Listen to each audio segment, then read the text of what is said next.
Good evening. In compliance with Chapter 551 Open Meetings of the Texas Government Code, I call to order an information session of the Board of Trustees of the Austin Independent School District for Thursday, February 13th, 2025 at 6:01 p.m.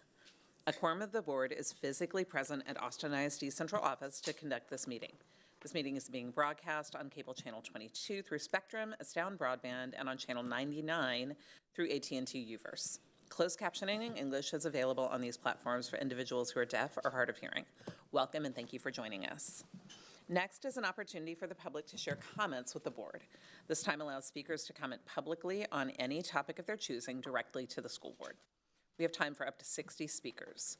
As a reminder, the district continues to provide time during regular voting meetings of the board to hear from the public for agenda items for consideration and vote, as well as for student outcomes items. This is an opportunity for the board to take part in listening to our community. While we wish we could respond or provide feedback, we are required to limit our questions to requests for clarification or follow-up directly to the administration. Members of the public wishing to participate in the public comment portion of our meeting called a dedicated AISD phone line in advance of the meeting to sign up to speak in person or to audio record their remarks. Tonight, we have seven people who've left a recorded message. We will now play those messages for public testimony, so please listen carefully. This is Sharon Vane, and I'm the parent of two AISD graduates. I wanted to raise awareness for listeners tonight about the crucial advocacy work that the Austin Council of PTAs is doing. So many times I hear from parents, we need to be fighting for more funding at the state level. ACPTA is doing just that and is providing ways for advocates to join them in the fight for public education and supporting students across Austin. Lots of events at the Capitol are coming up, including the Our House Open House on February 17th and PTA Rally Day on February 24th. Head to austincouncilpta.org to find out more. Thank you. Good evening. This is Trishta Kim. I'm with the Austin Council of PTAs. The ACPTA missed our opportunity last month to call in and recognize the AISD Board of Trustees because it was School Board Appreciation Month. We're calling to do that today. I wanted to call your attention to some work that ACPTA Communications has been busy with. One thing is our weekly communique, which is an email newsletter that goes out to PTA leaders, letting them know about district activities and events. And then we also have social media posts that we're doing regularly to educate our community about advocacy opportunities and about issues like school funding. We would just want to say again, happy School Board Appreciation Month. Thank you so much. Hey y'all, this is Daphne Hofbecker with the ACPTA Advocacy for an update. We're having a great year. Our community is energized and we're ready to engage on behalf of our beloved teachers in schools. So far this year, my team has hosted a journalism conference, a student journalism conference, supported trustee forums on our campuses, helped build support for Prop 8, registered voters and worked the polls, and holiday cards to elected officials, participated in community panels and spoke at public forums. We've gone to over 30 local PTA meetings, testified at hearings at the State House and SBOE, taken a seat on the AISD Advocacy Council, wrote recaps of all AISD board meetings, wrote letters to the editor, were quoted dozens of times in the media, and hosted a really outstanding education series. Right now, we're prepping for Our House Open House next Monday at the Capitol. Drop in between 1 and 4. We're partnering with area groups to co-host the Save Our Schools rally on the 22nd, and we're taking almost 300 people to the PTA Rally Day on the 24th. Action is the antidote to anxiety, y'all. Join us and find out more at austincouncilpta.org/advocacy. Let's change the world. Hi, my name is Laurie Solis. I'm president of Austin Council of PTAs, the group of volunteers that support all of our PTAs in AISD campuses. We're calling today to give you a brief summary. We have 109 PTAs that we support, 67 of which were in good standing by the deadline of November 1st. Everyone has almost gotten to that finish line, and we've got a couple of more that are just waiting on a couple of requirements and soon to be done, hopefully at the end of the month. We have more than 50% of our PTAs who have seen an increase in their membership this year, which is great. It gives us a louder voice when we go to advocate at any state or federal level. Not only that, Gillette Elementary should be highlighted for their Voice for Every Child membership, meaning that they have a member for each one of their students. We also want to give a shout out to Allison Elementary, who met their 100 member mark goal just this week. Thank you for allowing PTAs in your campus the largest group of organized parents, students, teachers, and community members. My name is Janelle Moyes. I'm an Austin ISD parent, and I just want to sing some praise for the Ombudsman's Office.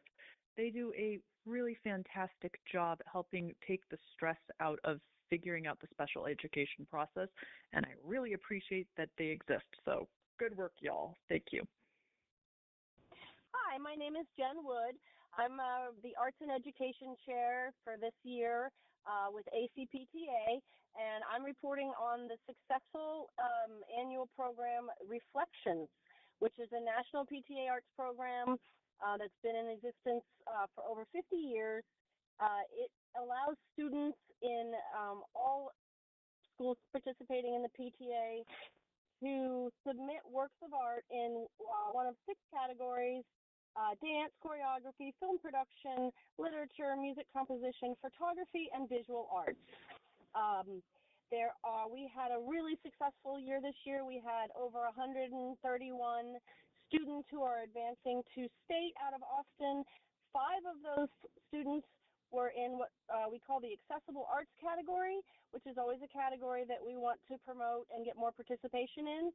So 5 students may not sound like a lot, but to us that was a big success. We are working next year further in promoting this program. We want to get more schools involved. Hi, my name is Jenna Bio. I'm a parent and also serve as the advocacy chair on the Austin High PTA board. And every year I depend on the Austin Council PTA to do my role on that board. And I'm calling in today to express my gratitude for that group, especially in this legislative year. I wanted to call in and give a shout out to them. They have worked tirelessly to support all AISD schools and really all of Texas public ed students as we prepare for Rally Day on February 24th. So kudos to them for what is often a thankless job, for the work that they do, and thank you to all of you. This concludes our public comment. Thank you to everyone who called in tonight. Trustees, are there any questions or clarifications? All right. As a reminder, please feel free to share any general comments or questions with the board by email. The email is trustees@austinisd.org. The next item is the President's Report, and I want to remind our community that tuition pre-K for registration is now open, and there is a fantastic video on social media that shows you all of the things that our pre-Kers do. It's really fantastic. Historically, Austin ISD hasn't opened up pre-K until April 1st because of state regulations on free pre-K eligibility. But this year we are opening tuition-based seats early so families can secure their seats for high-quality, affordable pre-K. Families can sign up now through March 7th for the early bird lottery. Following that, the main enrollment period will open on April 1st. And as a reminder, all families who qualify for free pre-K are guaranteed a seat for their child. And those spots are reserved and will open April 1st. And I really want to thank the superintendent and the principals and everyone in the administration who worked so hard to figure out a way to balance both of those things so we can have early enough decisions for our families who want to pay for pre-K spots to make it workable and who really want to be in Austin ISD to make that workable. So thank you, everyone, and I'm really excited to see where that leads. So thank you. It makes me wish I had a 4-year-old. The board would like to remind our families and community that we will host 2 different special meetings in 2 weeks on Thursday, February 27th. In addition to our regular voting meeting, we will also have a public hearing on the district's annual report and campus targeted improvement plans at 5:30. Both of those presentations also offer an opportunity for public comment, so please call in to share your feedback. Following our regular meeting, we will also have a special board retreat to discuss aligning our budget priorities to student outcomes.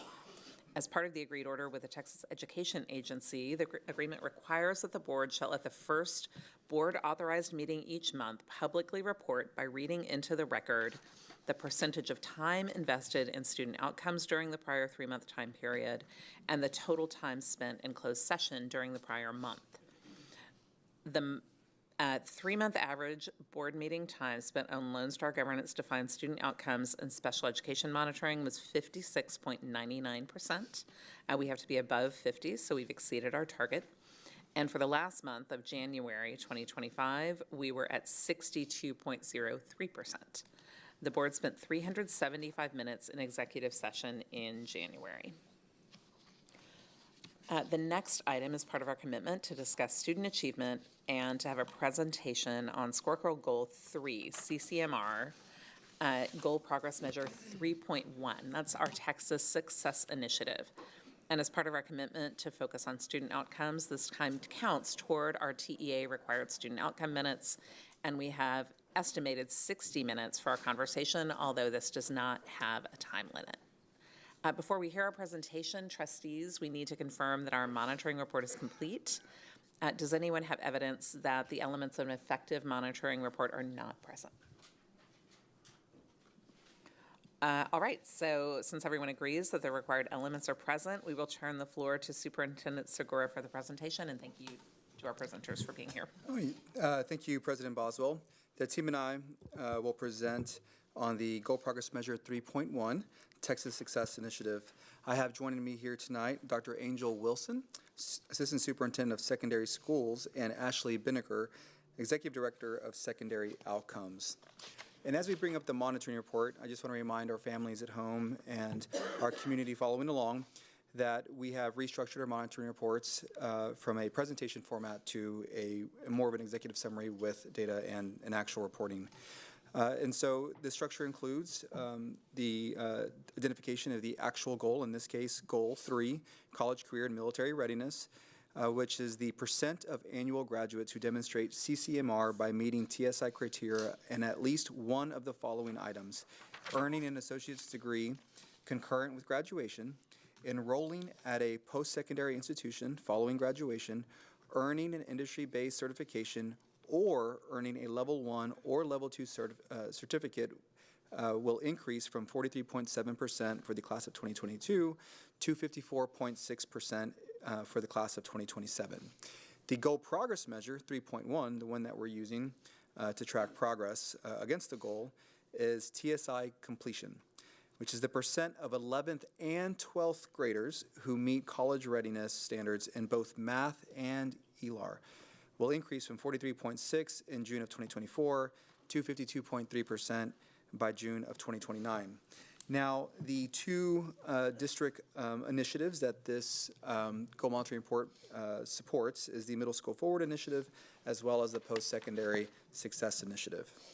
And as an overview, before I hand it over to the team here, just want to make sure that we acknowledge that AISD's approach to college readiness is grounded in ensuring equitable access to rigorous academic preparation and targeted support.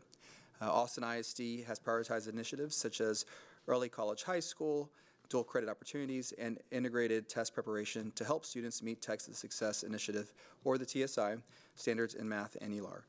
We emphasize practices that include data-driven interventions, incorporating test preparation into core coursework, including summer bridge programs, which I heard a little bit about a couple of weeks ago, for 9th graders, and SAT, TSI-focused classes for upper grades. Goal Progress Measure 3.1 aligns with district goals for CCMR by increasing the percent of 11th and 12th graders meeting TSI standards. And we'll talk about this a little bit more during the presentation, but the 11th grade portion of this is new. It's not something that historically or in previous scorecards was measured. 11th grade students across the district will participate in SAT School Day in March. So this is another thing that's unique about this monitoring report. We're actually presenting before one of the big kind of milestones within the school calendar is actually met. So the SAT days, 2 of which occur in March, is really when we'll see a lot of the 11th graders kind of meet the criteria. And so the team will talk about that a little bit here in a moment. Some of the key findings include overall, AISD is making steady progress towards meeting the 2029 target of 52.3% for 11th and 12th graders. But there is still work to be done to ensure consistent growth across all student groups.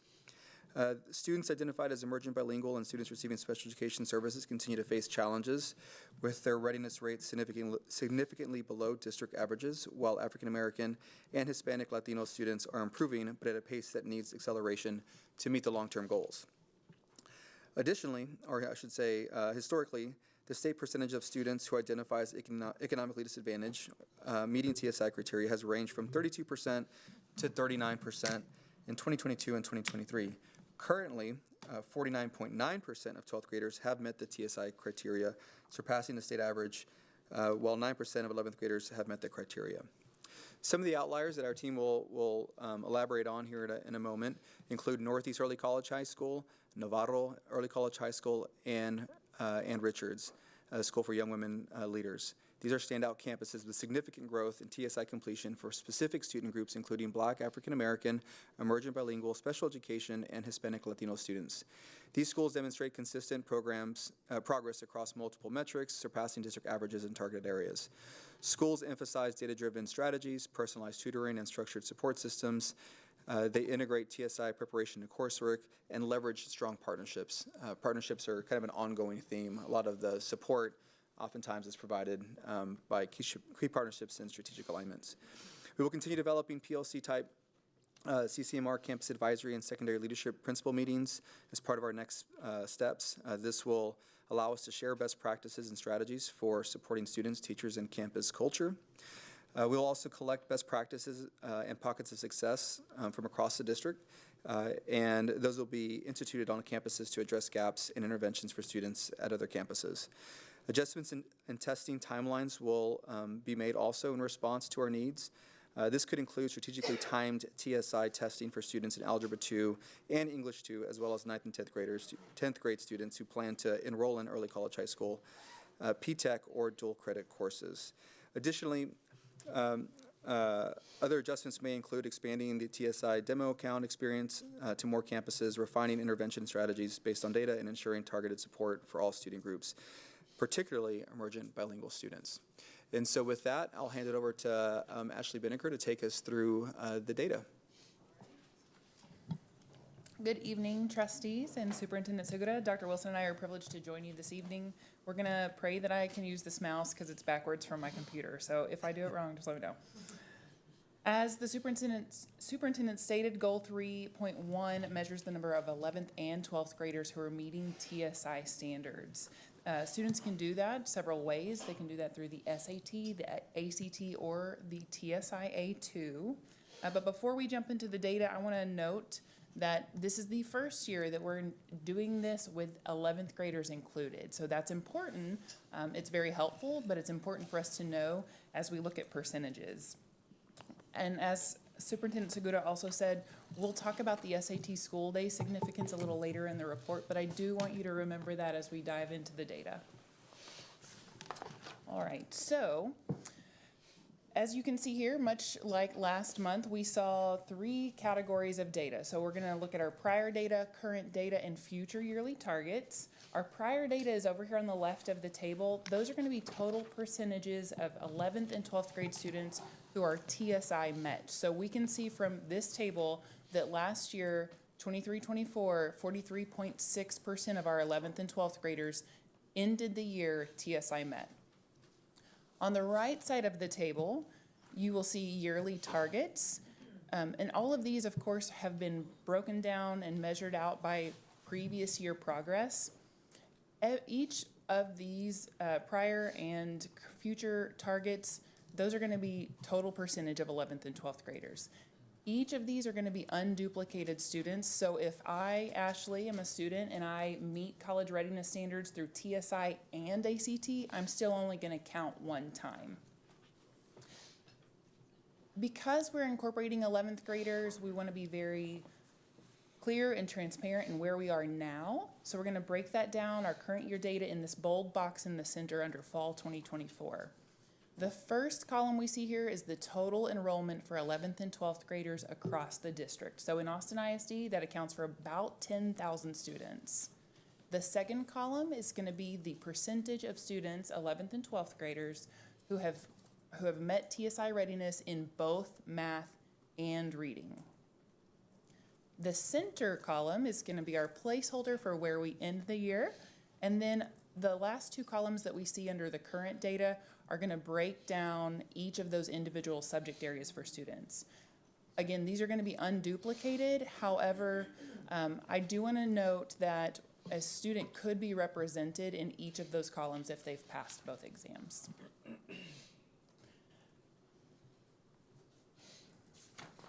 It's hard to do both of these, I'm sorry. There we go. No, I got it. It's good. All right, so moving on to our key takeaways. Let's talk about some of the takeaways that reflect both our progress and our opportunities for growth in meeting Goal 3.1. As a part of our enhanced goal measures, we're now incorporating 11th graders, which is very helpful as we're trying to monitor that progress. It really keeps us in a mindset of not only looking at our seniors, but also making sure that we're making progress in the earlier stages of high school. We also want our students to be able to take these exams whenever they have when it's at the most advantageous time for them, when they feel the most prepared to take the exam. And so because of that, and in response to multiple factors, we're going to adjust our testing timelines and practices on the campuses. One of those we talked about last month, which is the changes from the Texas Higher Education Coordinating Board. They've eliminated our testing of 8th graders, so that's one way that we're changing practices.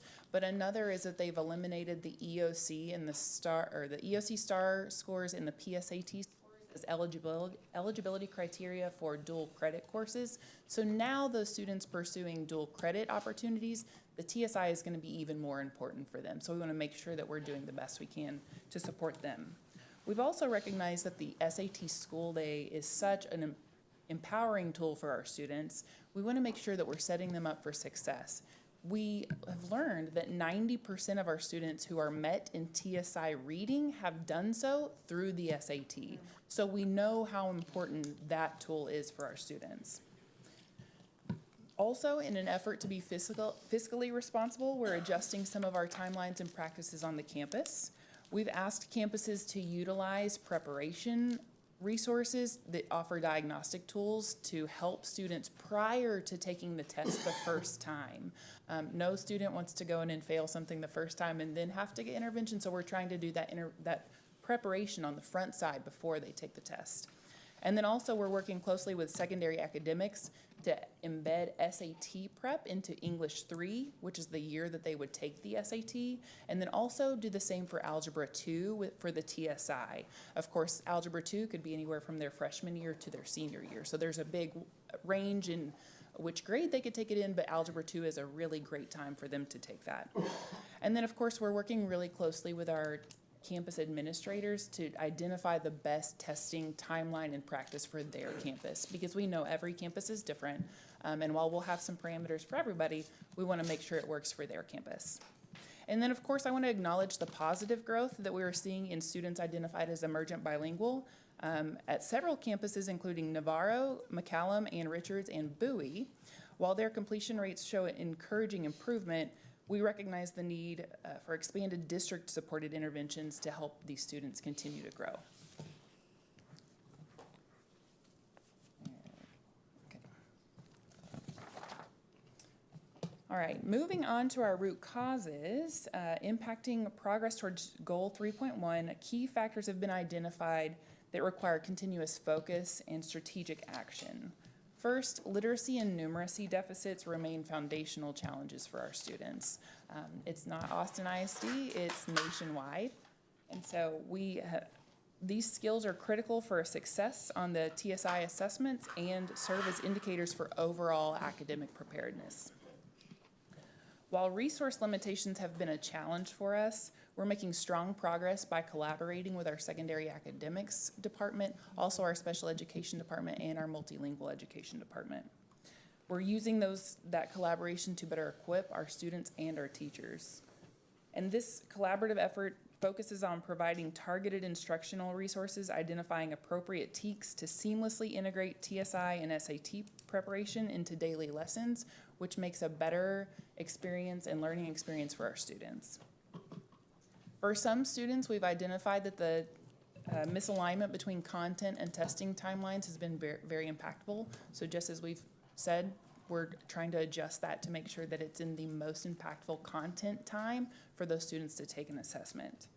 And then we also know that language and learning barriers continue to impact our students identified as emergent bilingual and those students receiving special education services. Understanding and addressing these root causes will be critical as we work together and continue strengthening equitable and effective pathways for our students to succeed. And now Dr. Wilson will take our outliers. All right, good evening, trustees and Superintendent Segura.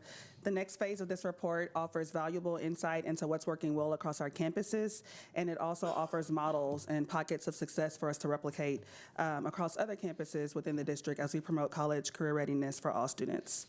In the context of this report, as mentioned before by Superintendent Segura and Ms. Benneker, we will highlight 3 campuses for this evening: Northeast Early College High School, Navarro Early College High School, and Ann Richards School for Young Women Leaders. They stand out as proactive approaches because of their robust systems of support and targeted interventions to service one or more of the student groups that we are tracking and hoping to close the gaps with identified areas.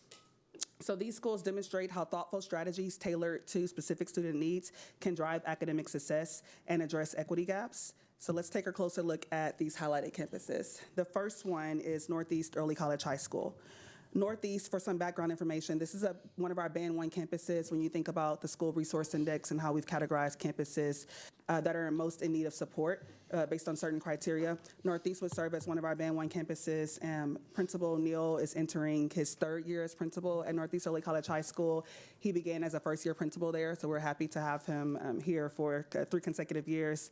And also, the school currently serves around 916 students, with around 8% of the students are Black or African American, which for, if you look in comparison to other schools, is a fairly large percentage of students that are Black or African American.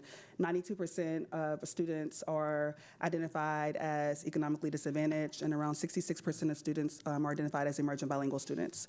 So we are highlighting Northeast specifically for the high numbers or the growth that we've seen with TSI MET percentages among those students who are identified as Black or African American. Northeast has taken a very proactive approach to supporting students in meeting college readiness standards through strategic testing, targeted interventions, and collaborative staff training. So when you think about a data-driven approach, Northeast will be a campus that stands out as a data-driven approach.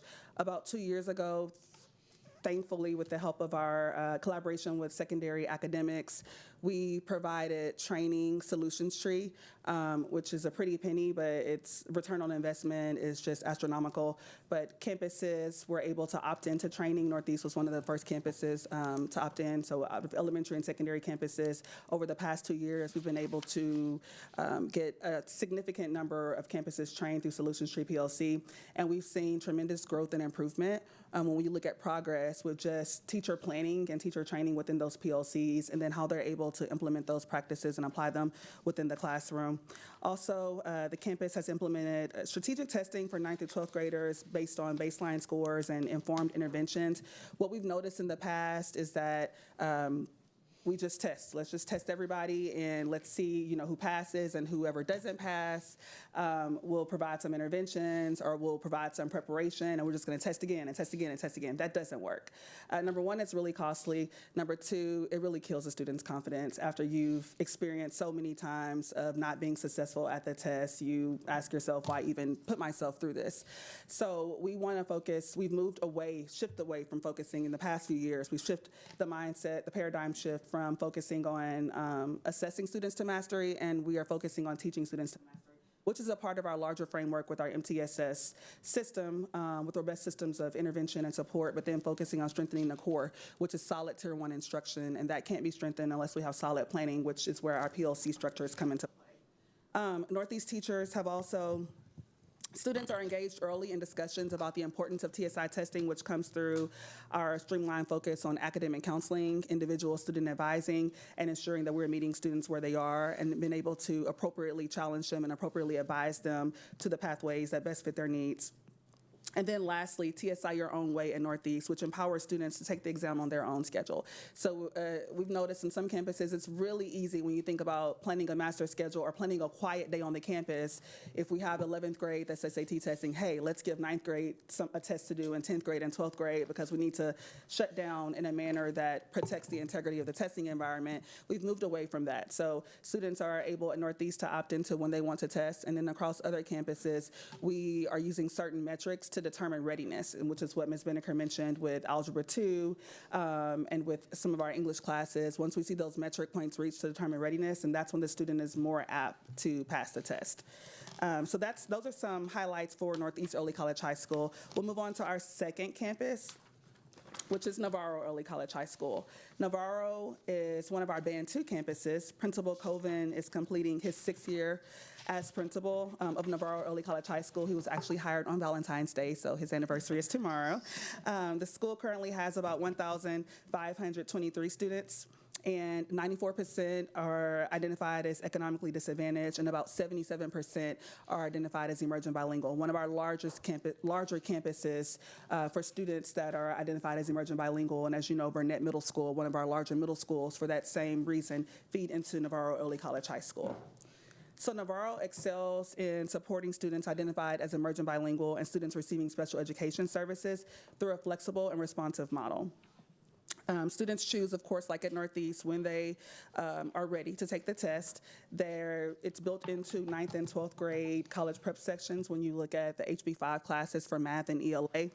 There are also API tutors of the campus that play a very critical role in providing data-driven small group instruction.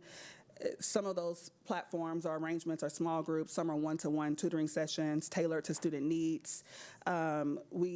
Since Navarro services a large number of students that are identified as emerging bilingual, there's also flexibility in tutors as well as Spanish-speaking tutors. We target interventions for students that are receiving special education services by focusing on support within the inclusive classroom model. And then also SAT preparation and advisory sessions lead to ensuring that students are prepared within their respective pathways for college and career readiness. And lastly, Ann Richards. So what we are the most excited about is that as we prepare to report on the progress made for different goal progress measures, what we are seeing is that we no longer have just one campus or two campuses that's servicing as an outlier. We have a vast array of campuses that we're able to select from. So for the purpose of this report, we chose to select strategically a school from each band, Band 1, Band 2, and Band 3.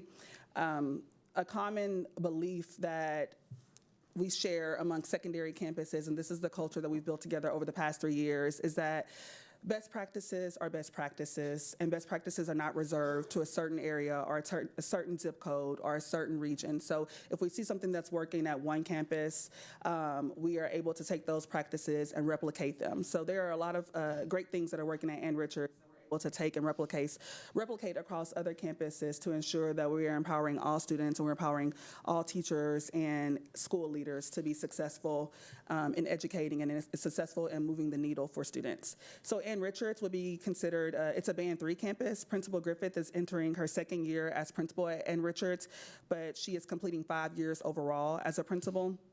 The school currently serves around 910 students. Ann Richards is being highlighted because they've implemented a focused and structured approach to supporting students identified as economically disadvantaged, including students who are identified as emerging bilingual. The campus integrates high expectations, targeted support, and strategic preparation to ensure student success. So with Ann Richards, they have a focus on a high-performing culture that requires students taking upper-level courses and promoting academic rigor within the context of every course that they take. The STARS program provides SAT preparation for juniors, while a designated math teacher offers personalized interventions for striving seniors. Tailored testing environments help to reduce distractions for students, and it also helps with the readiness and when we seamlessly integrate certain practices and strategies within the coursework. One of the things that Ann Richards also does a great job at is they have what's called problem-solving arts, which basically means if a student is receiving special education services and we notice that they may be struggling with academic difficulty in a certain area, this normally is surfaces when we look at the course grades. They immediately go to art and what's called a problem-solving art, and they bring all the key players to the table and are able to strategize in a very strategic way that's individualized for the students on what supports the student needs to have adjusted, enhanced, or maybe added to the course of the instruction, or what learning modality best fits for the student, so that way that they're able to be successful as well. So these are just 3 campuses, one from each one of our bands, and these campuses exemplify how intentional multi-level support systems can create pathways for college readiness. Their innovative practices and commitment to equity offer valuable lessons for other schools as we continue to build upon these successes across the district. Right. And the last part of our monitoring report focuses on current progress and our plan forward. Looking ahead, our plan forward builds on current successes while also addressing areas for growth to ensure that every student is prepared for college readiness. We are currently focused on scaling the focus, leveraging best practices across campus, enhancing instructional strategies, and expanding access to critical resources. The key elements of our work include, first and foremost, collaboration and best practice sharing, as you've probably heard several times throughout this presentation. Our CCMR, Campus Advisory and Secondary Leadership meetings, we use those meetings to provide a space for us to share effective strategies for student success and teacher development. We also facilitate professional learning communities for administrators and college and career-focused staff to exchange ideas and strategies. And we use these practices within the course of our secondary level principals meetings and roundtable meetings for principals to learn, to have a community where they share out, and to also take those practices back and apply them within the course of their day-to-day work. Enhanced teacher professional development. We are providing immersive TSI experiences that allow teachers to better understand and prepare students for assessments by taking the exams themselves. This may seem like something that is just common nature, but it's not. It's a practice that we've adapted, and teachers are putting their eyes on the test and able to see themselves the challenges, the rigor, and how times have changed since when they were students. And that is able to encourages teachers to backwards design plan, to begin with the end in mind, and apply these practices within the course of the instruction so that students are able to be successful. Increased access to instructional resources and targeted student interventions. We are strengthening support at the core for students and their success with TSI A2 by collaborating with API and other partners for small group tutoring and targeted academic assistance, offering additional preparation opportunities for math and ELAR assessments, including interventions, curriculum integration, and progress monitoring.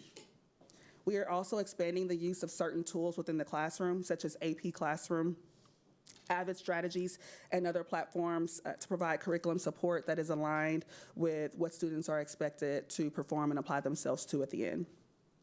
And then finally, through the ongoing use of training for our CCMR dashboard, campus leaders are tracking progress towards goals and identifying areas needed for targeted intervention. With a proactive and collaborative approach, we're confident that these actions will drive meaningful progress and ensure that all students have the support needed to achieve college readiness. At this time, we are ready for a question and answer. Or we're ready for a collaborative discussion. Excellent. So are we. Thank you. Thank you to our superintendent, to our presenters today. We're now opening the floor for our monitoring conversation. As a reminder, the trustees have asked questions that are of technical or tactical nature before tonight's meeting. Those questions and their answers are posted with the agenda materials for the public to see, and you'll find those at www.austinisd.org board/meetings, or you can look up Austin ISD board docs and find it. Our questions during the meeting will be of strategic nature, meaning we will ask questions to help us understand how the reality for our students is aligning with our vision. Trustee Quintana? Thank you. I remember the SAT course from Ann Richards and was surprised that not every school had it when I graduated or was in school. And I just now, in retrospect, I never asked as an 11th grader, but how do they pay to have that course? How does Ann Richards pay to have it? How did, like, how is that budgeted in? Is that from They're the doing- foundation? They're doing SAT prep in a STARS course, so every grade has a the leadership. STARS course. And so Right. they're focusing on SAT So preparation. the teachers in are that teaching course. SAT? Yes. Because I thought I saw on here that there was an outside instructor. Correct. They're bringing in a tutor. I can probably get this information later for you. They're bringing in a tutor, especially in the spring, right before they do the SAT, but they've embedded that into that course. Okay, They could be usually utilizing their CCMR funds to do that, but that's a good question. okay. So- Yeah, I would love to know because I mean, it benefited me so much. I took the SAT 3 times and having all of that extra tutoring really helped. And so I would love to see how we can get it into our other high schools. So what's unique about Ann Richards is the foundation provides a lot of support to the campus, and I am aware of multiple avenues that provide that support, and one of them is for SAT prep. I'm not sure specifically kind of how the dollars flow, but I do know that much of that support comes through the foundation for those things that we can't cover, which is why you don't see that same resource applied to every school. It is unique to Ann Richards, the additional support, I should say. I can get some additional information and send it your way Yeah. or to the board. That's what I figured, but I thought I'd ask just in case. Wishful thinking. Trustees, do we have other questions? Trustee Hunter? No, I think we can. Yes, let me get over there. Looking at page 5 under root cause analysis, given the acknowledgement of limited curriculum resources as a key issue, and this is you kind of addressed it under the initiatives and the plan forward, but not clearly that I understand. But given the acknowledgement of limited curriculum resources as a key issue, what is the district's plan for investing in curriculum development and providing additional instructional materials to support teachers in addressing the gap?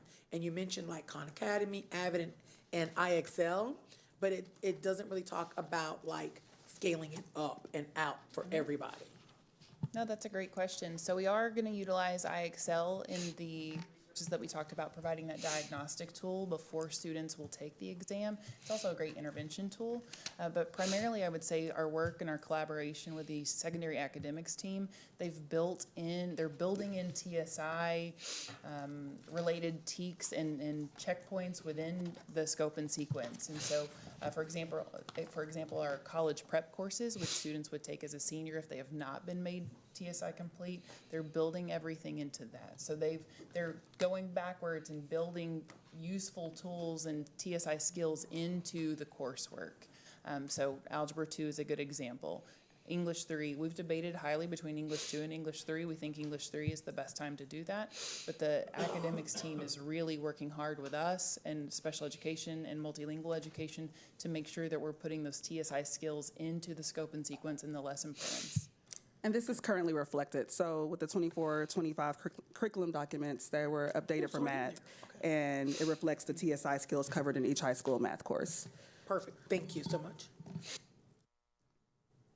Trustee Singh?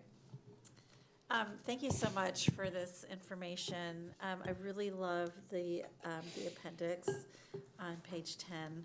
And so I've got a question, which is, so hats off to Northeast for, some of the good work that's happening there for sure.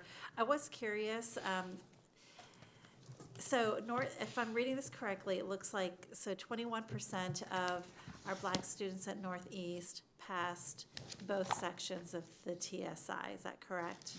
Okay, that's interesting because that's actually higher than many of the schools in other bands. Like that's more than what we see at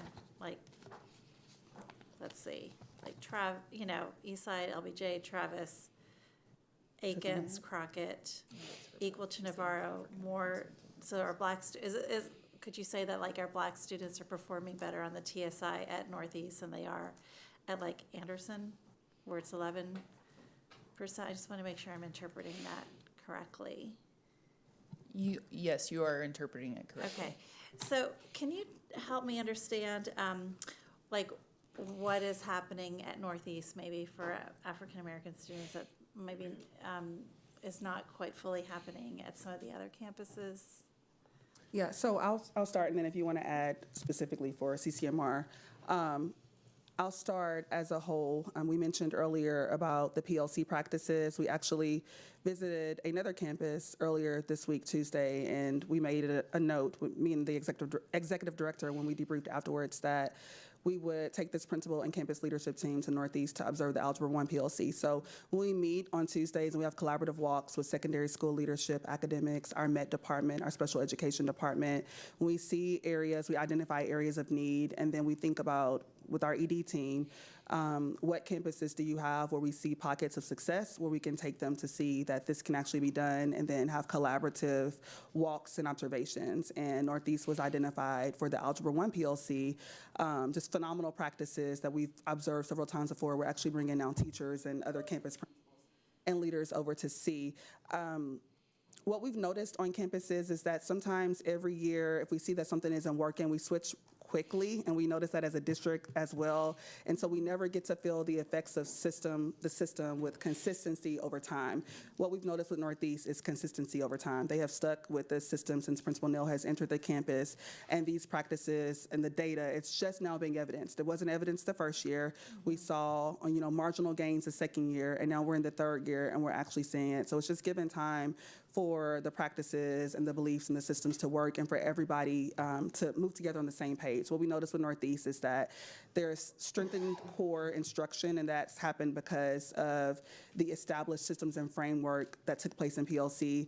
And then also, just to give credit to the admin team, phenomenal admin team. We have assistant principals that have been there for 20 plus years, and that are very ingrained in the culture and the community for Northeast, and there's trust and credibility in school leadership. There's trust and credibility in teachers, and then there are other areas that have been strengthened as well, such as the PSS, being able to bring back the PTA and establish that, the athletics program. So just a lot of areas that have been identified and tracked at the same time.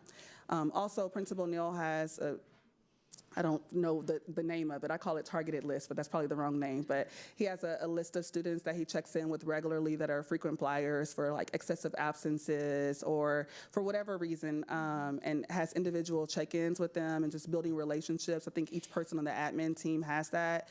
This is something that we're trying to replicate within our middle school initiative is, every student connected. And that piece is really vital for school improvement. When those relationships are built, when kids know that somebody's going to know that they're not coming to school or they're absent, when they have a trusted adult that they can connect to, it really helps to lift all ships. And then you can talk about very specific CCMR practices. We kind of joke whenever we go around to the CCMR advisory campus meetings that the only way to do this work is to stay in the weeds, and they are in the weeds. We were there earlier this week. Ms. Hill. And Ms. Hill, she knows every data point on that campus, and they are doing the work. So they know every every student and what they need. She could break down everything for me and told me, hey, I think this is not right in our SIS. And so we have to go back and look, and sure enough, it's an AP score from another state that was missed somehow. So we need to go identify that. But that's how in the weeds she is with the data. And so they know their student population really well. And I'm just really impressed with the work that they're doing there. I appreciate that. Thank you. And then I had another question from the executive summary. So page 2, just what it says here that our currently 49.9% of our 12th graders have met the TSI criteria, and that's 49.9% of our economically disadvantaged 12th graders, correct? Because you're comparing So it's going to be 49.9%. Ms. Boswell had a question about this too.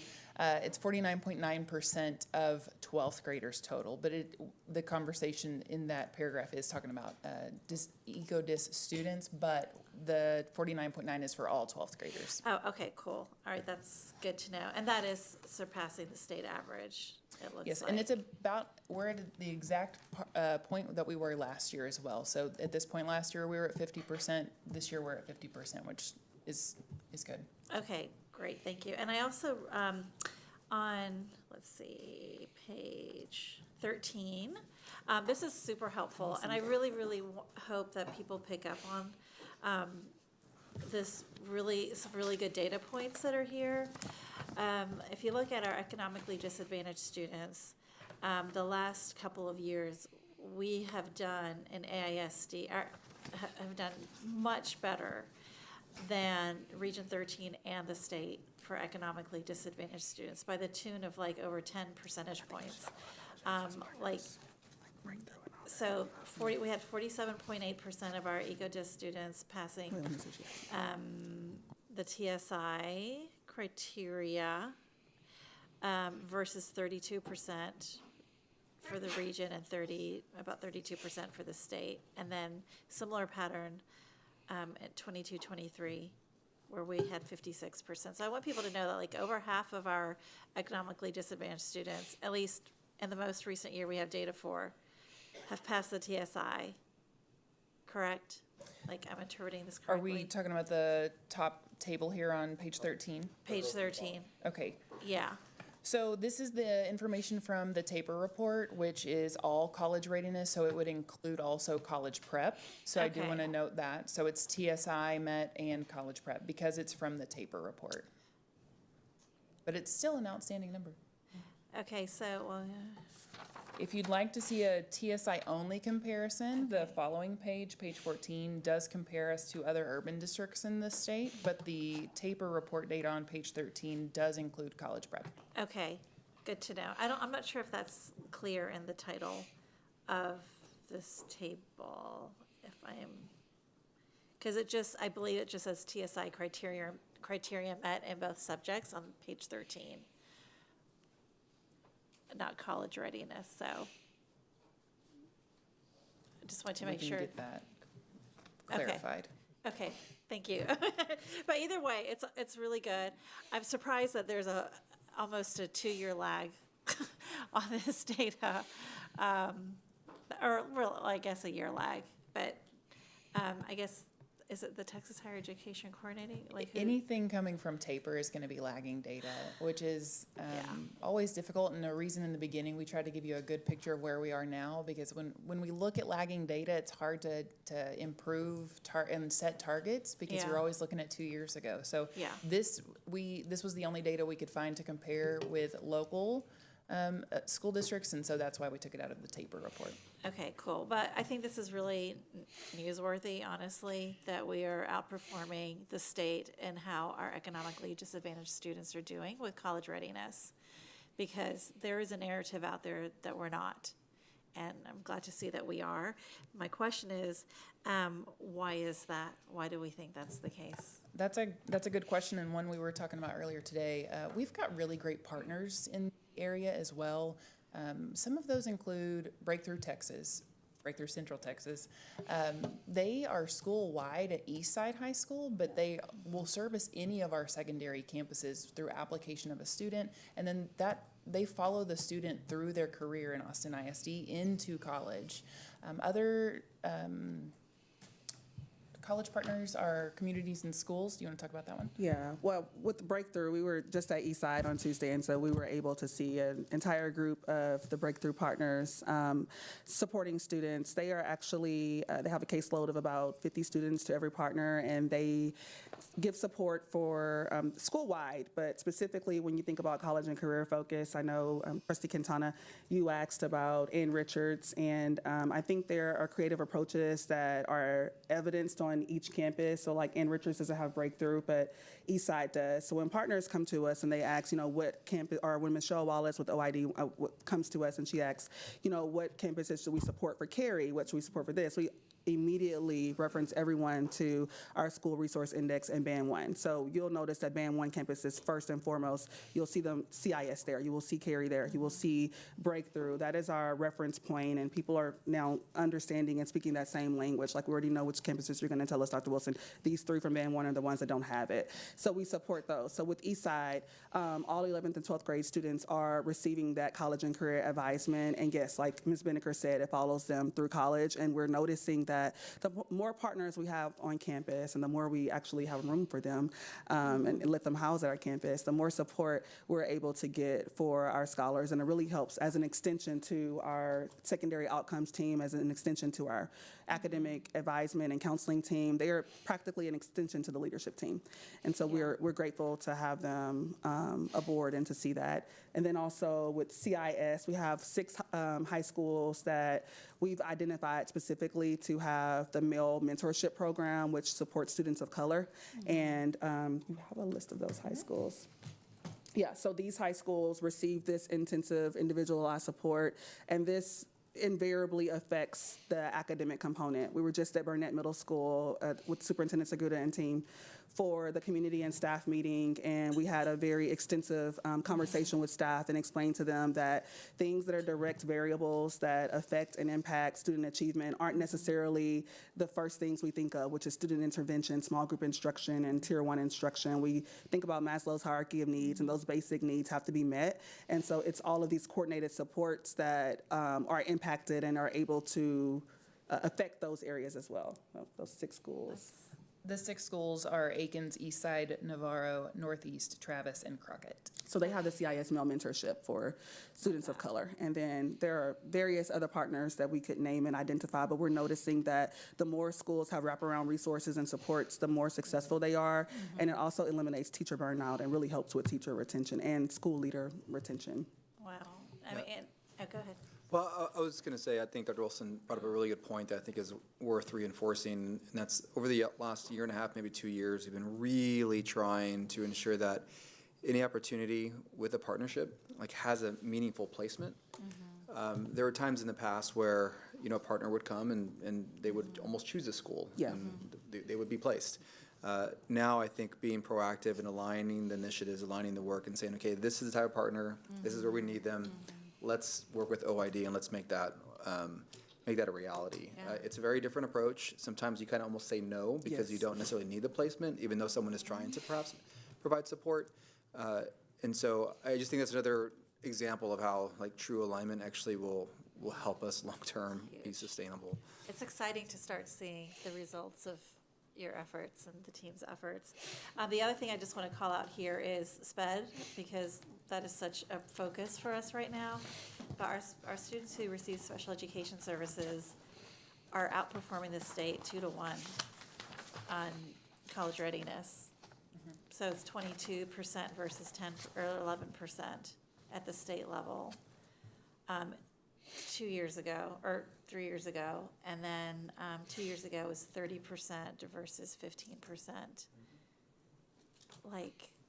That's pretty cool, y'all. It's so nice to see we're doing, yay, things are happening, and I hope we can very quickly when do we expect to get that data for last year? With the taper, it's always going to be a year lagging, so we'll get it probably next fall. Oh, cool. Okay, well. That's fun. We did pull some numbers for special education, and within Austin ISD, we have about 14% of students that are receiving special education services, and within that 14%, about 47% of those students, it's due to a learning disability as the primary reason why they've been identified. And so we've just been working closely with school leaders and principals to effectively train those teams and effectively train teachers. About 67% of secondary principals are between 1 to 3 years of principalship. 5 years ago, this number would have been flipped and inverted. We had an icebreaker at our last principals meeting, and it was in this room, actually. It was 4 corners, and we split them up just for a little team builder and said, principals, 1 to 3 years, get in this corner. 5 to 8, 6 to 15, 20 plus veterans over here. And the 1 to 3 years corner, half the room migrated there. Years ago, or maybe 5 or 6 years ago, we would have had to do a 1 to 10 years corner or whatever, but we had to decrease the number because we knew so many people would matriculate. And in our veterans corner, we probably had 3 principals that were in that corner. So it just shows the shift, but it also shows the work that's been done, because this year is the first year in 3 years as well to where we've high retention rate when it comes to our principals, maybe 2 or 3 principals left, and it was due to retirement or to other advanced opportunities internally. But we are noticing that principals are beginning to trust each other, trust the work that's going on, and just share in best practices and in collaboration to build off of those strengths. But it really is downloading, and pouring into principals. It takes a lot for the executive director team. It's like working with a first-year teacher. It takes a lot of time and effort. You increase your time on these campuses with first-year principals.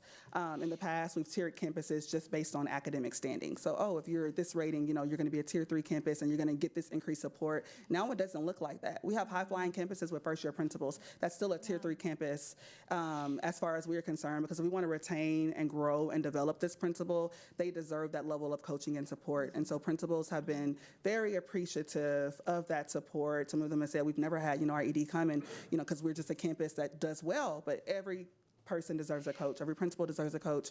And that mentorship and support is making its way to the teachers and to the classes and to our leaders that we're growing through the pipeline. And Dr. Wilson, just to be clear, 2 to 3 was secondary. We also had 2 to 3 in elementary as well. So as far as principals that were new this year. Oh, yes. So yes. I just want, because the number is around 7, which is still really, really, really good. Just to be clear about it, when she said that, I just want to make sure it was clear that it was secondary. And just the last thing I want to say is, can you repeat, Ms. Binnicker, again, like what this table is actually showing on 13 if it's Showing not TSI? college readiness. Okay, so it that's can include defined our as- college prep. So TSI Met, and then also our college prep courses. Okay, thank you. You're welcome.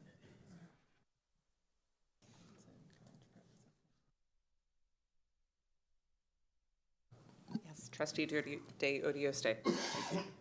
On page 10, if I'm reading this correctly, for the campus level breakdown, the disparity for the SPED, do we know more specifically or have an idea of what's working so well on the Tier 3 and 4?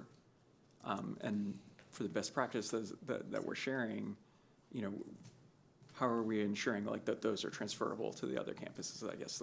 How are we approaching that? Yeah, so we still have a lot of room to grow in every area, specifically in the area of special education, when it comes to servicing students and when it comes to teachers not planning in silos, and changing the mindset, which is also a paradigm shift of seeing all students as our students and being able to share in those practices because they aren't designated for a certain setting or a certain, classroom. And so one of the things we noticed when we were at Eastside earlier this week, we actually are being intentional now about not just observing classrooms, but we're being very specific about where we go. So for spring semester observations, we are observing intervention classes, intervention settings only, and PLC settings. And so it's really, really changed the shift of how we're able to coach and provide feedback to leaders in the moment. We observed college prep classes on Tuesday, and we also observed the PLC. And what we noticed at the PLC at Eastside, the math PLC, is we were excited because special education teachers were in the room. And they were collaboratively planning and sharing best practices and instructional strategies that they would be implementing for the next week's lesson or the next unit lesson. I cannot say that this is happening everywhere. It is happening at a lot of our campuses because we are pushing that focus. And the more we say we're going to come in and observe specifically this, then we see those, best practices being leveraged. So this is one thing that we are leveraging at our next meeting, March principals meeting, is to have those principals share out. Once the master schedule is set, it's really hard to have wiggle room. So we're having those conversations now because we are creating and planning the master schedules for next school year. So now we have an expectation that on the master schedule, we need to see somewhere in here where you have leveraged real estate for those conversations to happen because it's not going to happen organically. There's too much that goes on in a day, and if the time isn't set for teachers to collaborate together, then it won't happen. So just being intentional about what we are expecting when we approve and look at master schedules and ensuring that teachers are of certain settings or teachers of certain preps, certain departments are off at the same time to be able to engage in those high-level conversations for planning. A lot of that comes with the integration in PLC, and then that makes its way to the classroom with best practices. So then, kind of along those lines, in the report you mentioned Ann Richards and the problem-solving arts that they're doing. And so how can we, do things that are maybe not, I don't know if that's a formal process or how that campus decided that approach. How is that something that we can generalize across more campuses? Yeah, that's a really good question. So that's one of our collaborative breakout sessions that we'll have in March for our principals meetings. And then executive directors are able to take that learning and ensure that it's applied. I will say problem-solving arts, Other campuses, it may be under the guise of ECST, the regular child study team meetings that we have weekly. However, this is specifically for students receiving special education services. ECST would encompass all. So just making sure that we have that streamlined focus on special education, because we don't want students to get lost in the shuffle. If they may appear here at the ECST meeting, they may appear here. I think for Ann Richards, it's like, this is the place where we know for sure we will ensure that all students receiving special education services are monitored, supported, and that adjustments are made. And so we'll be able to leverage those best practices across different campuses and refine things that they already have in place, but ensuring that 100% of students receiving special education services are accounted for in those numbers. Yeah, that's great to hear, because, I mean, it's just so stark, the differences on some of those campuses, so you can clearly tell something's working there that we need to spread around. But I appreciate that. Thank you. Anyone else? All right, I have a couple. Thank you, and I want to thank Trustee Singh for talking about page 13 and that information in the appendix, because that was such a standout, and it's so exciting. You know, it's important to talk about what's not working, and it's so exciting to have things that are working well. So thank you for that rich discussion, and really excited that we can highlight that. I have a question about the data at the table at the very bottom of page 12, the fall 2024 data from this year. You know, really appreciate you bringing something we can look at to predict. And I think it's really notable to me that in 11th grade, the students are doing better in math than reading, and in 12th grade, they're doing better in reading than math. And wondering if you have an understanding of what we're seeing there and why.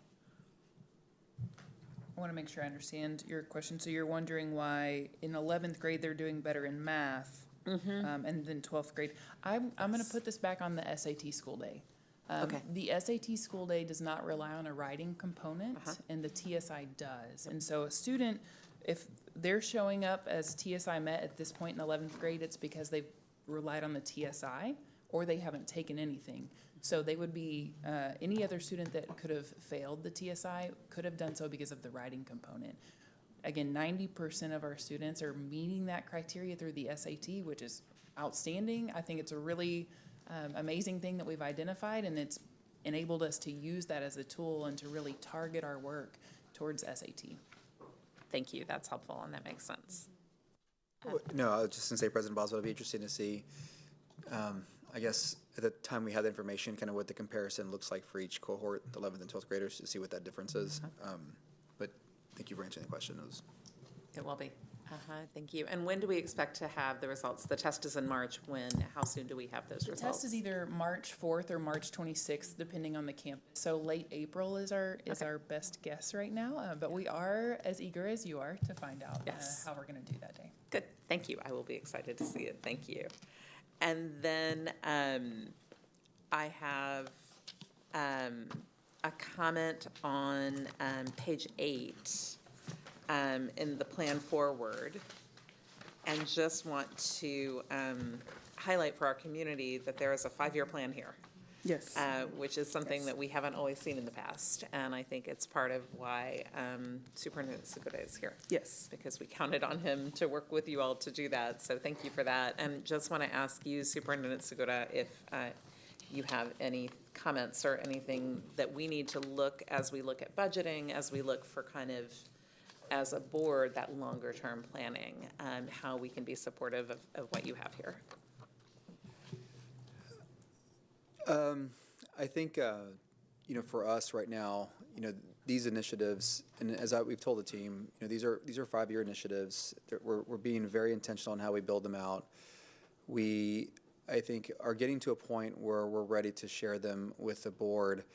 But before we do that, we want to align them. When you crosswalk, when I say crosswalk, when you compare, what you're doing across each of the initiatives, perhaps in the fall of 2027, what we're looking for, where do we have like severe constraints on the system and our resources? And if that's the case, what needs to perhaps get lagged and maybe not completed till the following year? So I think what we're finding right now is, all of these are going to require some form of resource. It may come in the form of staffing for certain schools. It may come in the form of programs. Each of them is going to have a resource component. It's almost impossible that they don't. And it's hard for us because we're also in a very difficult kind of position budget-wise. So I guess what I would say is, I think the conversation in the work session that we have in a week and a half or in 2 weeks, I think will kind of help inform, what's reality and maybe what is possible. Trustee Kaufman often says, what is the plan that will move the system irrespective of the resources? And I think that's where we've started. Now we're kind of coming back around and baselining it and normalizing it to what we think is actually achievable. So there will be asks. We'll make sure that they're aligned and woven in and clearly communicated. But that's part of the work at the moment. I don't know if that was helpful, but That is helpful. That is very helpful, yes. And I know we'll do this, we'll be doing this for a long time. So thank you, I appreciate that. So before we wrap this up, for trustees who haven't asked questions, either you don't have questions or your questions have been answered for Lone Star governance purposes. Yes, my questions have been answered by the administration, and my colleagues asked really good questions I was curious about, so thank you. Yeah, the report itself answered my questions about the cause of the results and the bright spots and the outliers, and the subsequent questions covered that as well. Thank you. Excellent. Thank you all, and thank you so much for being here with the report. Thank you.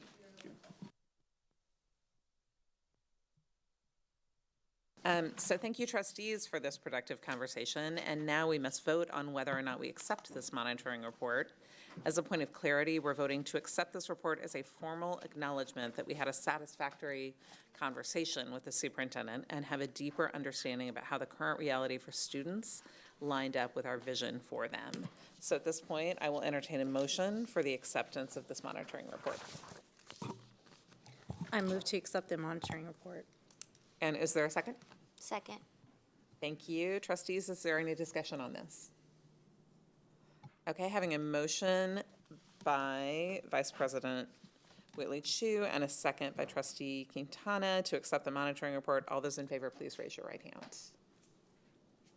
And the motion passes by all on the dais. Thank you, trustees, for taking part in our shared commitment to students and student outcomes.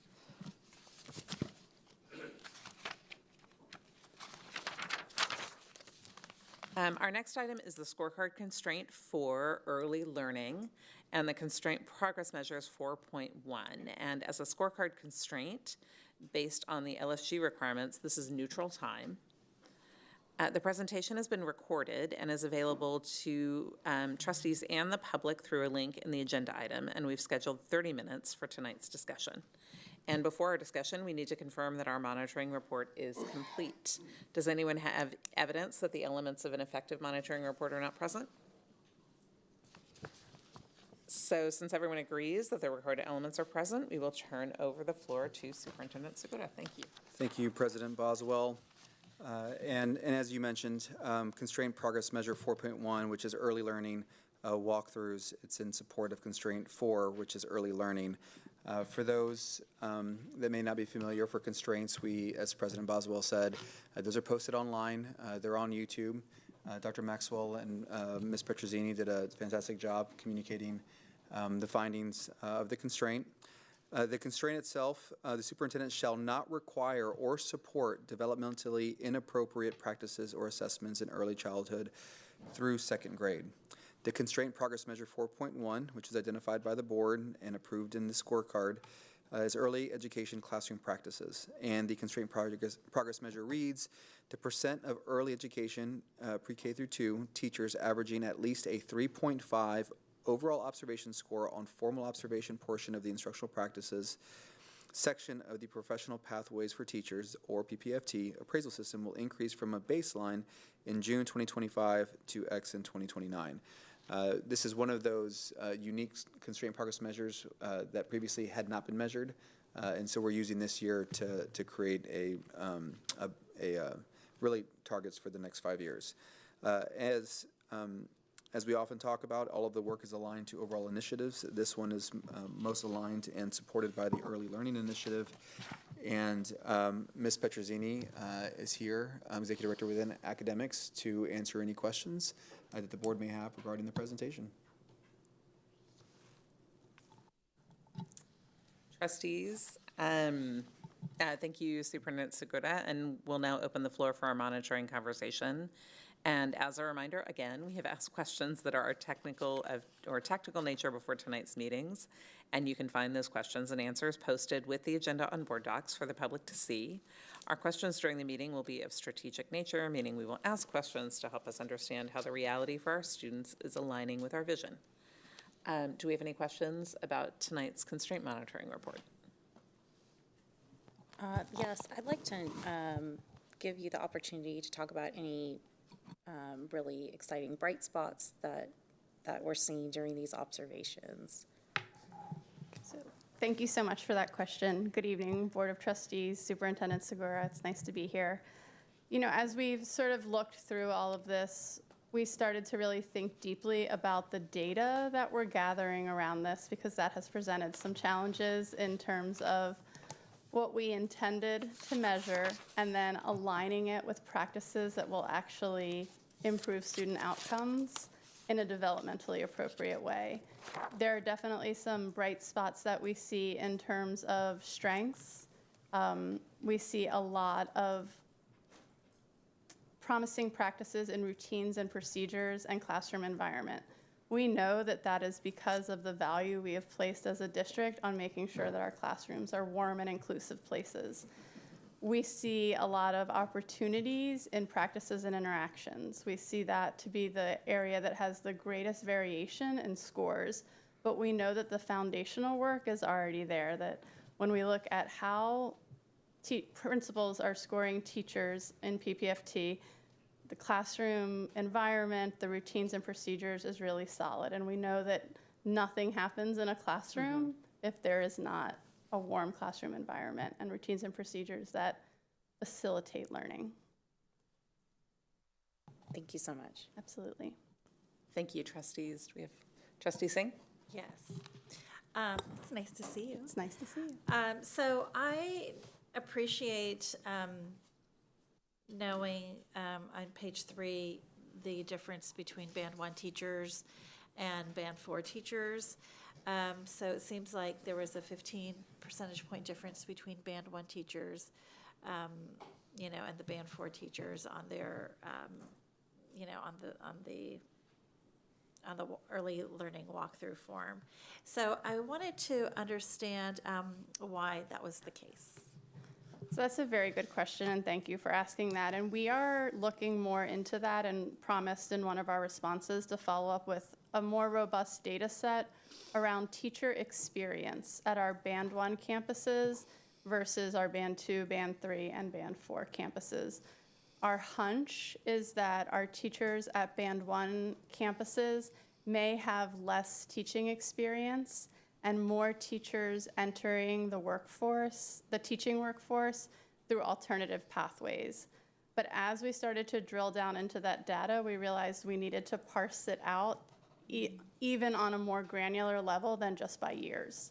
So we do think that that is part of it. We also know that principals come to the principalship with a varying degree of background and what developmentally appropriate practices would be in a pre-K through second grade classroom. So we also know we need to think about that as we are placing principals in the future, that it's not just about you were a rock star fifth grade teacher and I know that you were, and you're gonna be great and you're gonna give great feedback in fifth grade. We also need to help people understand what developmentally appropriate practices should look like and how they are not a one size fits all. So just because someone calls something DAP or professional, Dr. Maxwell and I keep laughing about that. Just because someone calls it that doesn't mean that that is it for that child. It is a flexible, fluid system that honors the unique experiences that each student brings to the classroom. Great. Thank you so much. Absolutely. Can I ask a follow-up question? Yes. Trustee Quintana has follow-up. Thank you. So what are the resources that we're giving our Band 1 teachers and principals? So this is a baseline year, and this is actually historical data. We are pulling data from last school year. This year, teachers have gotten more professional learning around even multi-tiered systems of support, and what developmentally appropriate practices should look like in Tier 1, Tier 2, and Tier 3. But the data that we've presented tonight in this research report are really last year's PPFT scores before we even had this goal. So we are adjusting in real time. So have we previously not had resources for our Band 1 teachers and principals? Oh, we have. I'm sorry, maybe I misunderstood. We have curriculum resources. We do have, in early learning, we have Frog Street, the pre-K classrooms, and then we also have HMH and our math program. Also, everybody's getting access to the same level of materials. What we're learning is we're going to need to differentiate that level of support as we move forward around professional learning for our teachers.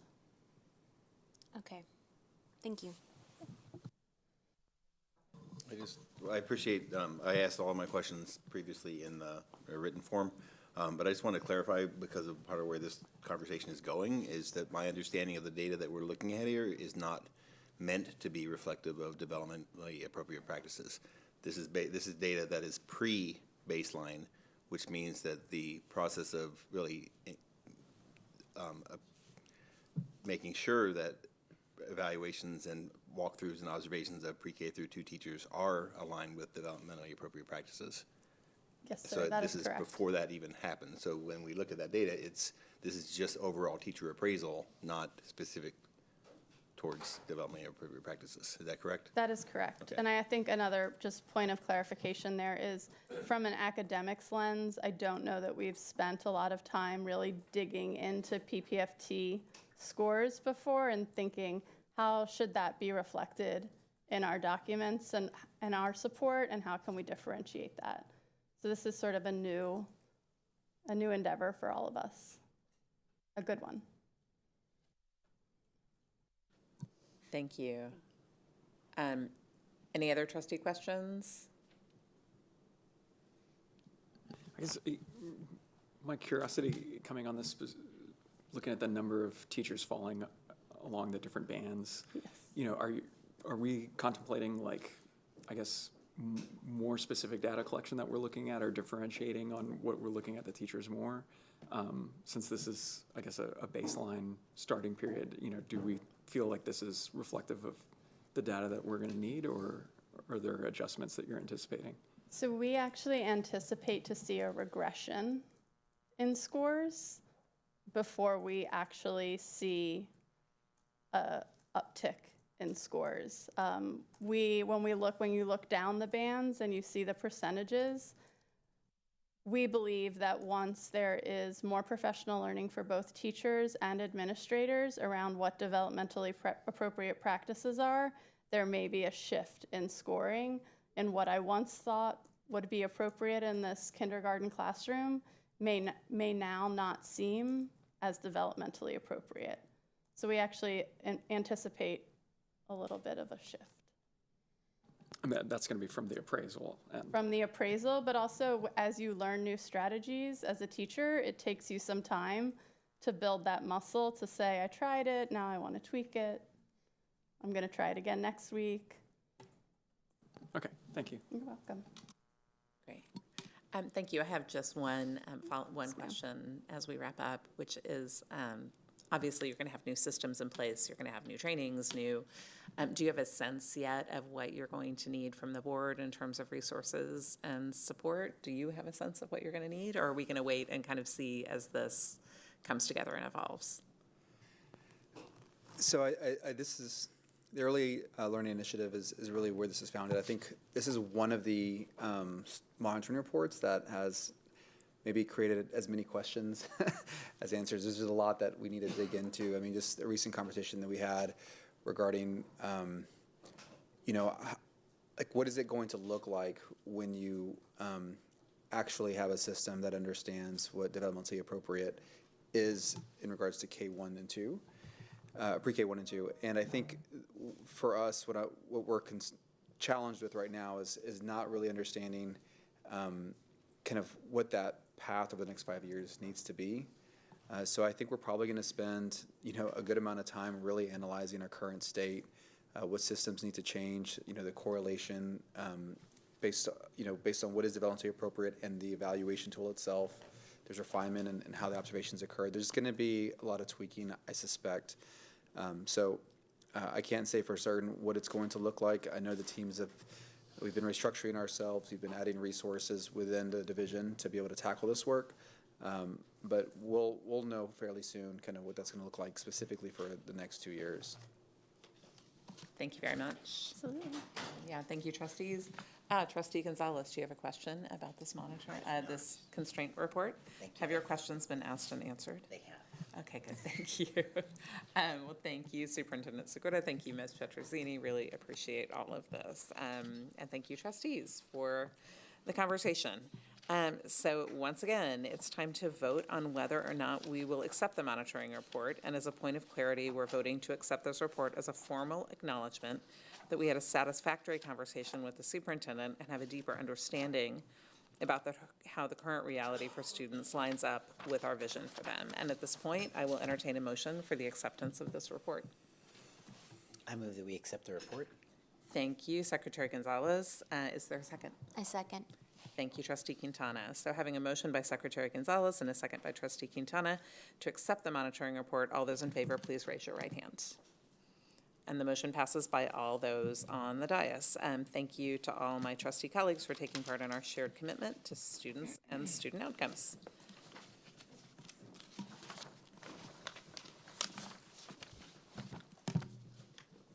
All right. So we will now move to our information reports and updates. We've scheduled 45 minutes for tonight's report. The item does count for our student outcomes times because it's focused on requirements under our TEA agreed order. Mr. Segura, would you please introduce the next item? Thank you, President Boswell. The team and I will give the TA approved order MTSS update, our multi-tiered systems of support. I have joining me Dr. Susan Diaz, Assistant Superintendent of Secondary Academics, and Crystal Kohlhoff, Director of MTSS. And as we begin with the presentation, I think it's appropriate to provide a little bit of a background for our families and staff and community following along. This is one of our updates regarding the TA agreed order, which kind of goes back to 2023. In March of 2023, we received a report from TEA identifying multiple kind of areas of improvement within special education. Over the course of the next several months, the administration, collaboration, and with support of the board, developed a comprehensive special education strategic plan. That plan ultimately became what was the ground or the framework for an agreed order, which was ultimately approved by the board on September 25th, 2023. And what is in the order are 4 different priorities, as well as a 5th one, which is the Lone Star governance. Now, this specific MTSS update is really in support of priority 2 within a TA agreed order. And so it's identifying an improvement of effective practices. And so that's been a big lift of ours for the last year and a half. There have been many times here on the dais where I talked about the collective support needed to actually launch MTSS, and it's required really all of our staff, all of our principals, the entire administration team kind of working collectively. I couldn't even count the number of professional development hours spent to get to where we are. So I want to thank the team, and acknowledge all the work that's taken to even get to this point. And with that, I'll hand it over to the team to take us through the presentation. Good evening. So many of these slides you have seen before, so we're just going to level set since it's been since October, since we presented to you last. So one of the things we want to remind our community is just what is MTSS, because we love to throw out acronyms in education. So just to kind of remind our community that what is MTSS, and that is the multi-tiered systems of support. And basically, MTSS is a systems level initiative that helps district improve student outcomes through the use of screeners and multiple sources of data, a continuum of tiered support, progress monitoring, and data-based decision-making. So this is, a system that we have been working to improve over the past few years. And one thing we also want to talk about is the triangle. We'll see the triangles of MTSS quite frequently, where we have this universal tier 1 that should really represent about 80% of your students, and then some students need a little bit of extra support that should be around 20%, and then about 5 to 10% need intensive support at tier 3. But I want to remind us that this is really an ideal situation where our tier 1 instruction is all completely aligned, all the resources are there, students are coming ready to learn, our teachers have all the training and supports that they need for that to actually happen. And so what we're really looking at is some of our campuses have a triangle that's upside down, which means that at tier 3, we're seeing maybe 80% of students that are behind in instruction and need more intensive intervention. And that's something that we have to address at the tier 1 level. We can't intervention our way out of a system that's upside down. And so that's really where it's taking a lot of resources and training to build up that tier 1. So this is also where we really thank you for the resources we've received from the board and from Superintendent Segura. In terms of this year, we have district-wide purchased interventions that are across all the campuses that allows us to analyze data across all the campuses, which has involved a lot of training and supports. And so that was an investment you made that has really helped and support us. And then that future investment of having interventionists, because when you look at tier 3, that happens in a pull-out model with very intensive instruction that occurs multiple days a week. That can't be done by a classroom teacher in the classroom. That requires interventionists. So we do really appreciate that investment we have for the next year. And just to be crystal clear, no pun intended. I had to say that. I'm sorry. No pun intended. Content interventionists are only made possible by way of the passage of the tax rate election. Yes. That is something that would not be possible if that had not occurred. And so the team has worked very hard to create the positions, begin to release them, and then work with our principals to ensure there's no disruption to the classroom as those positions get filled. So I just wanted to make that clear. It's something that would not have been possible if that had not passed. This next slide also talks about going through that placement through the tiers, because what MTSS is really a system. It's a system that a campus builds that meets the needs of the students that they have on their campus. And so really making sure that they're having this high quality, effective instruction at the beginning, that they have some behavior supports, some culturally responsive PBIS, they're building those relationships, that sense of belonging is occurring. And then when we see some students need a little bit extra in some of those areas, we move them into tier 2, and we have an increased level of support, and that requires setting goals and progress monitoring those students and entering that documentation into our electronic child study team system. And then we analyze that data after a few weeks to see if that intervention is effective for the student and meet needs and make placement decisions, which could mean they move into a tier 3. But this is all based on multiple pieces of data that the campus is able to access to look at a student. We don't make decisions on one data point for a student to move them into intervention. So the focus of today's presentation is to give you an update on where we are with our classroom walkthroughs. So as a reminder, the teachers who received classroom walkthroughs were all core content teachers, interventionists, and inclusion teachers who spend at least 50% of their time in core classrooms received one walkthrough in the fall. And teachers were identified for additional support will receive coaching and 2 more walkthroughs in the spring of 2025. Additionally, just to speak a little bit to our MTSS walkthrough forms, they're K-12, and they include all 3 tiers of instruction and best practices within those tiers. There is a heavy focus on math and literacy because those are, two areas of focus for our district. And the forms also include effective practices for intervention settings.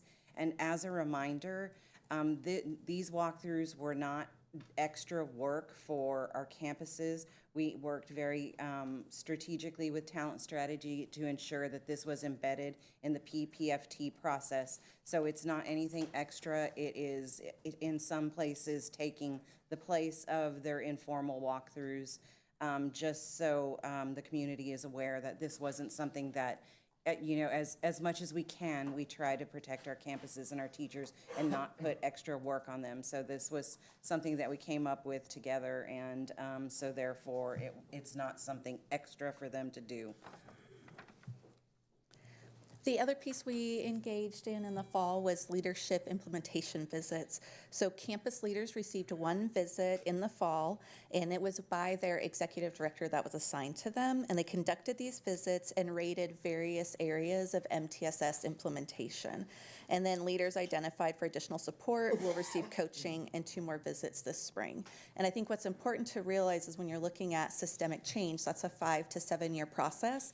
So this isn't a process where we're scoring something and saying that's it, there's some type of deficiency. It's all about a continuous improvement model and looking at all these areas of ways that we can continue to grow. So it will be a continuous thing that we do throughout the next few years to kind of stabilize our system that we have. So we are happy to report to you that 100% of our walkthroughs were completed on time, and this report was submitted to TEA. And the total numbers of walkthroughs we have at the elementary level are 1,796 and 954 at the secondary level. And the campus leadership implementation visits, there were 114 of those. Now, the teachers and campus leaders that will receive additional coaching will also receive 2 additional walkthroughs and visits based on their fall performance of those walkthroughs. The MTSS related coaching sessions were completed by February 14th. We're turning that report in tomorrow. And then the additional walkthroughs will be completed by May 31st. Principals were able to choose the staff that they coached based on a calibration training that they attended in the fall and what they saw in the classroom. And the EDs, the executive directors, were the ones who chose the campuses that they wanted to do additional implementation visits with. And then finally, just to remind you of some upcoming deadlines that we have. On March 31st, it will be our second data submission to TEA, which will include the student universal screening reports in reading and math, and also the percentage of students identified for Tier 2 and Tier 3 interventions. On May 31st, we are turning in the reports of our newly hired teachers and administrators for the 24-25 school year. They have had to complete a condensed version of the tier modules, so we'll be turning in that information again on May 31st. And on June 30th, this is the comprehensive report that we will submit to TEA and the board regarding the first year of our MTSS implementation. The report to TEA also regarding PEIMS will be due along with this June 30th submission. And that is our update, and we are here to answer any questions you might have about the MTSS implementation. And Dr. Diaz, before we open up for questions, could you speak to why there's 114 campus leadership implementation visits versus the total number of schools that we have? Correct. So we worked with with our campuses, and a few people reached out to Crystal and I about are we exempt from the walkthroughs? And so Crystal diligently checked with TEA. So we had a couple of campuses, specialty campuses such as Rosedale and Clifton, and a couple of other campuses that are exempt from this process just because of the students they serve and the function of the campus, basically. And usually those are campuses based on those students have already essentially kind of gone through all the tiers to be placed where they're at right now, or the services that they provide are embedded with so many services they don't actually enter into intervention in the traditional way that we do on some of our other campuses. Thank you. Thank you for that, and thank you for the presentation and the information. Very appreciated. Trustees, are there any questions? Trustee Kaufman. It's not a question, but I just want to commend the whole team on the tremendous organizational and lift of this work, not only keeping track of all the data, but completing all of the detailed requirements of it. Personally, I'm looking forward to the May 30th or June 30th report, where we'll move beyond compliance and just doing the things, but actually getting to the what did we learn from this, what improvements are we going to see in student learning because of these changes. So I'm looking forward to the comprehensive report. And I will say that not only was it a crystal clear report, but it was also a Susan clear report. So, thank you. We need to be fair, yes. Thank you so very much for that. Trustees, any other questions? So I have one, which is, can you help us understand, on slide 3, when you have the pyramid of support, the triangle, can you help us understand what your understanding is of why that has been flipped traditionally at some of our campuses?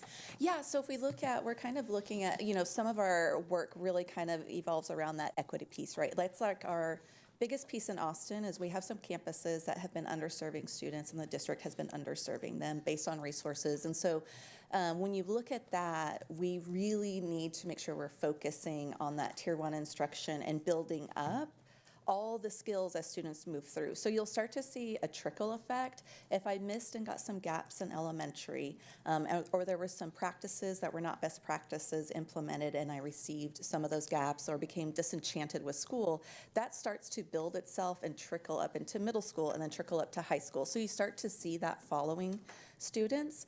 And so that's one of the reasons why we also need to look at, in the past, a lot of decisions were made on like STAR, which we know isn't very equitable assessment for all students. And so with MTSS, you really want to look at multiple pieces of data, but making sure that data is accessible for campuses so they can make those data decisions in real time. And so we've also worked to make sure that we have a MTSS student dashboard that we launched this year that has multiple pieces of data in one place so they can see that when they're making these decisions. And then I think the other piece that is really key is we haven't had a lot of accountability that systems were followed. In the past, we've been a district of schools instead of a school district. And this year, we have a lot of accountability that things that we put in place and trainings that we have provided, we go onto those campuses to make sure that it's actually being implemented.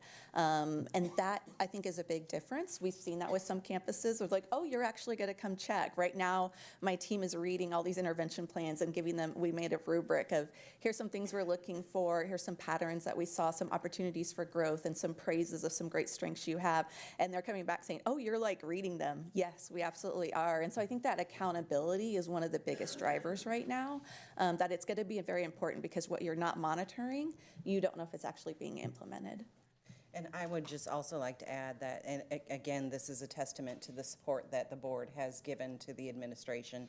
One of the things that we have uncovered, and you've heard that many times either from the elementary team or MTSS or the secondary team, was the inconsistency of resources.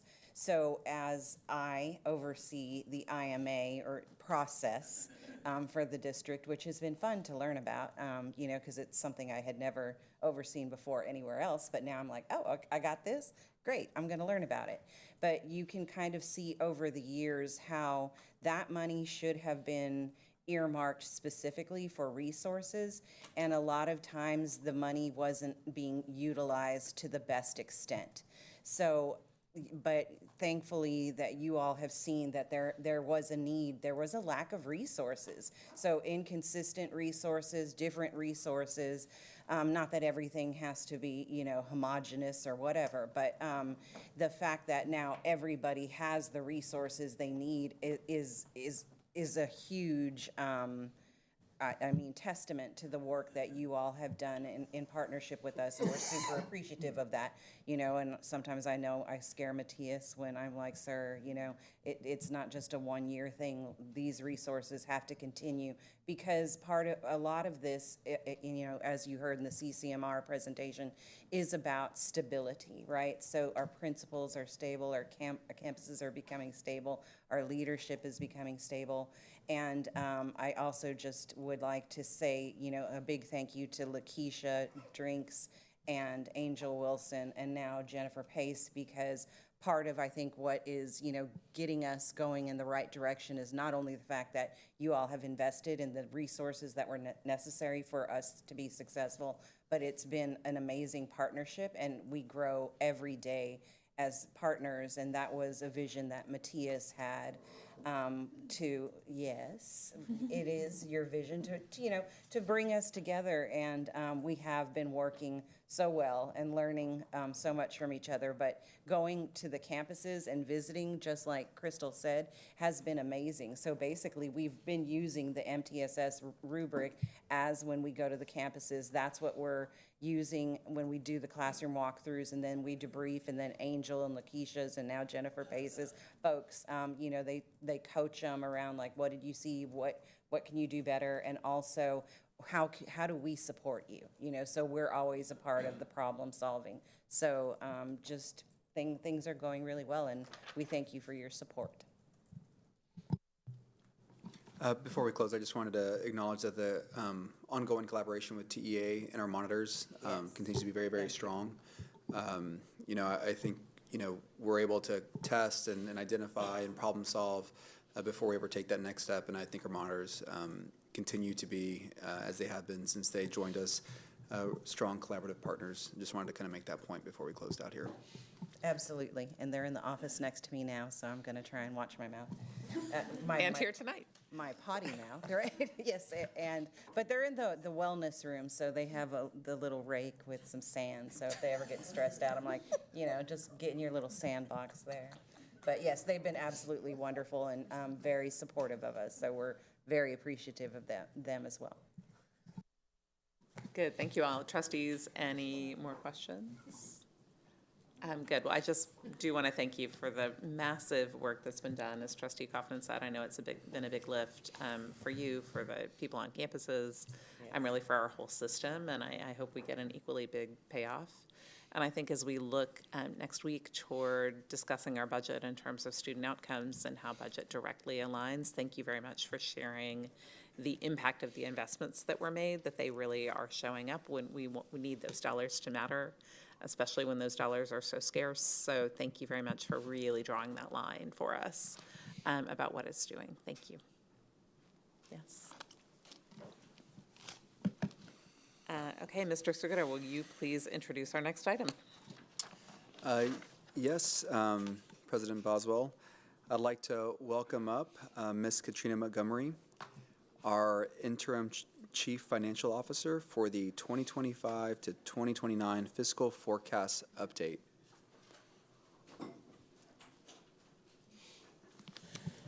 Good afternoon. Hello, I'm President Boswell and Superintendent Segura.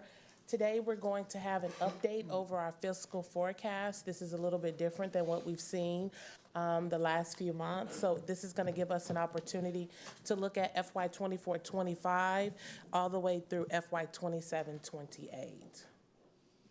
So this is a slide that we've looked at before. We're talking about FY 24-25. The board adopted an operating budget of $954 million. And in that budget, we had $30 million worth of cuts or reductions to central office. And we passed a deficit budget of $78 million. And you can see there's a line drawn through that because then we had a $92 million deficit, which was the $78 million. And then when the TCAD rates or TCAD property value rates came in differently, that got us to $92 million. And all of the cascade and design and all we've been talking about these last few months have been that our deficit was $92 million. And what we're going to start talking about in great detail today is that our deficit is projected to be at $110 million. So if you look at this next slide, we want to make sure that we can tell the story, like what is happening, what's going on, how did we get here? So we started again at the $78 million. We had a $14 million difference because of the TCAP property values went from 6% to 1%. That was $14 million, and we got to the 92. And so we have implemented reductions of $9 million. Those are strategies that we came up with that we see in our finances. There are pending additional reductions of $25 million. So on the next slide, you're going to see the $34 million broken out in more detail. We have implemented additions of $34 million. That means that we've increased our budget by $34 million, and we're going to talk about that in more detail. And we have pending additions. That's $18 million of where I get stopped or I hear someone saying, hey, I need additional money to get through this fiscal year. So this slide clearly shows us how we got from the $78 million to the $110 million deficit. So this is FY 24-25 strategies to goal. We've talked about this in detail before, so I won't go line item by line item. But this is the slide where we said we wanted to at least accomplish $26 million in strategies for this goal. We've talked about that we have strategies of $34.4 million, but the work is going to continue. We can't stop here. We can't just say we made the $26 million and stop, and we're going to talk about in great detail why we can't. So although we had reductions of $34 million, we've had additional requests for this fiscal year of $52 million. So these, we will go over them one by one. Special education, they've received an additional $16 million from their original budget. Instructional materials, an additional $7 million. Technology software, which is frontline, an additional $4 million. Service center repair and maintenance, an additional $6 million. And then there are other small additional requests that we've given that totaled $1 million. We're pending a SHARS reduction. There has been some changes with SHARS. We did our budget very conservatively at $16 million, but it's looking like because of some changes of transportation ratios, we'll only receive $4 million. So that's $12 million revenue that we plan that we won't receive. And then we have pending additional items of $6 million. So this is $52 million. So let's go through this really so we can all be clear of where we are. Our projected deficit is $110 million. And what we're trying to do is be very courageous in reducing an additional $32 million. And if you ask why, the reason is we want to get back to the original $78 million deficit that the board approved in June of 2024. If we get back to that $78 million, it is going to show our fund balance at 17.2%. If we want to get to the additional 20% fund balance, we'd have to cut an additional $33 million. Which would leave our proposed deficit at $45 million. So the next couple of slides are going to talk about this additional $32 million. So our projected budget is the column that's shaded like the light gray. It talks about our revenue is $1,697 million. Our operating expenditures are $954 million.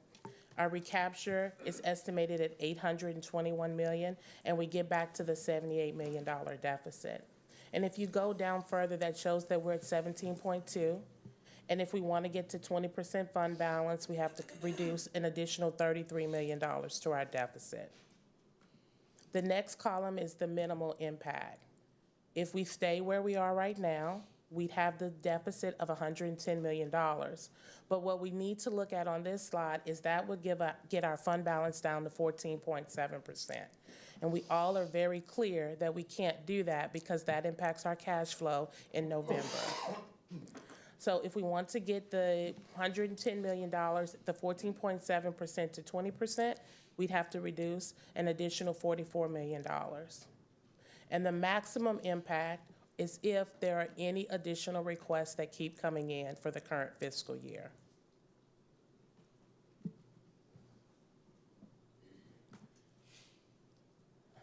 So on this slide, we're talking about where we're spending our money. So we've talked a lot about previously about the deficit, how we got here, but we also want to show it's very imperative to show how we're spending our dollars. So if you look at the $954 million operating budget, expenditure budget, the blue, which is the largest part of the circle, we spent 60.7% of our dollars on campus.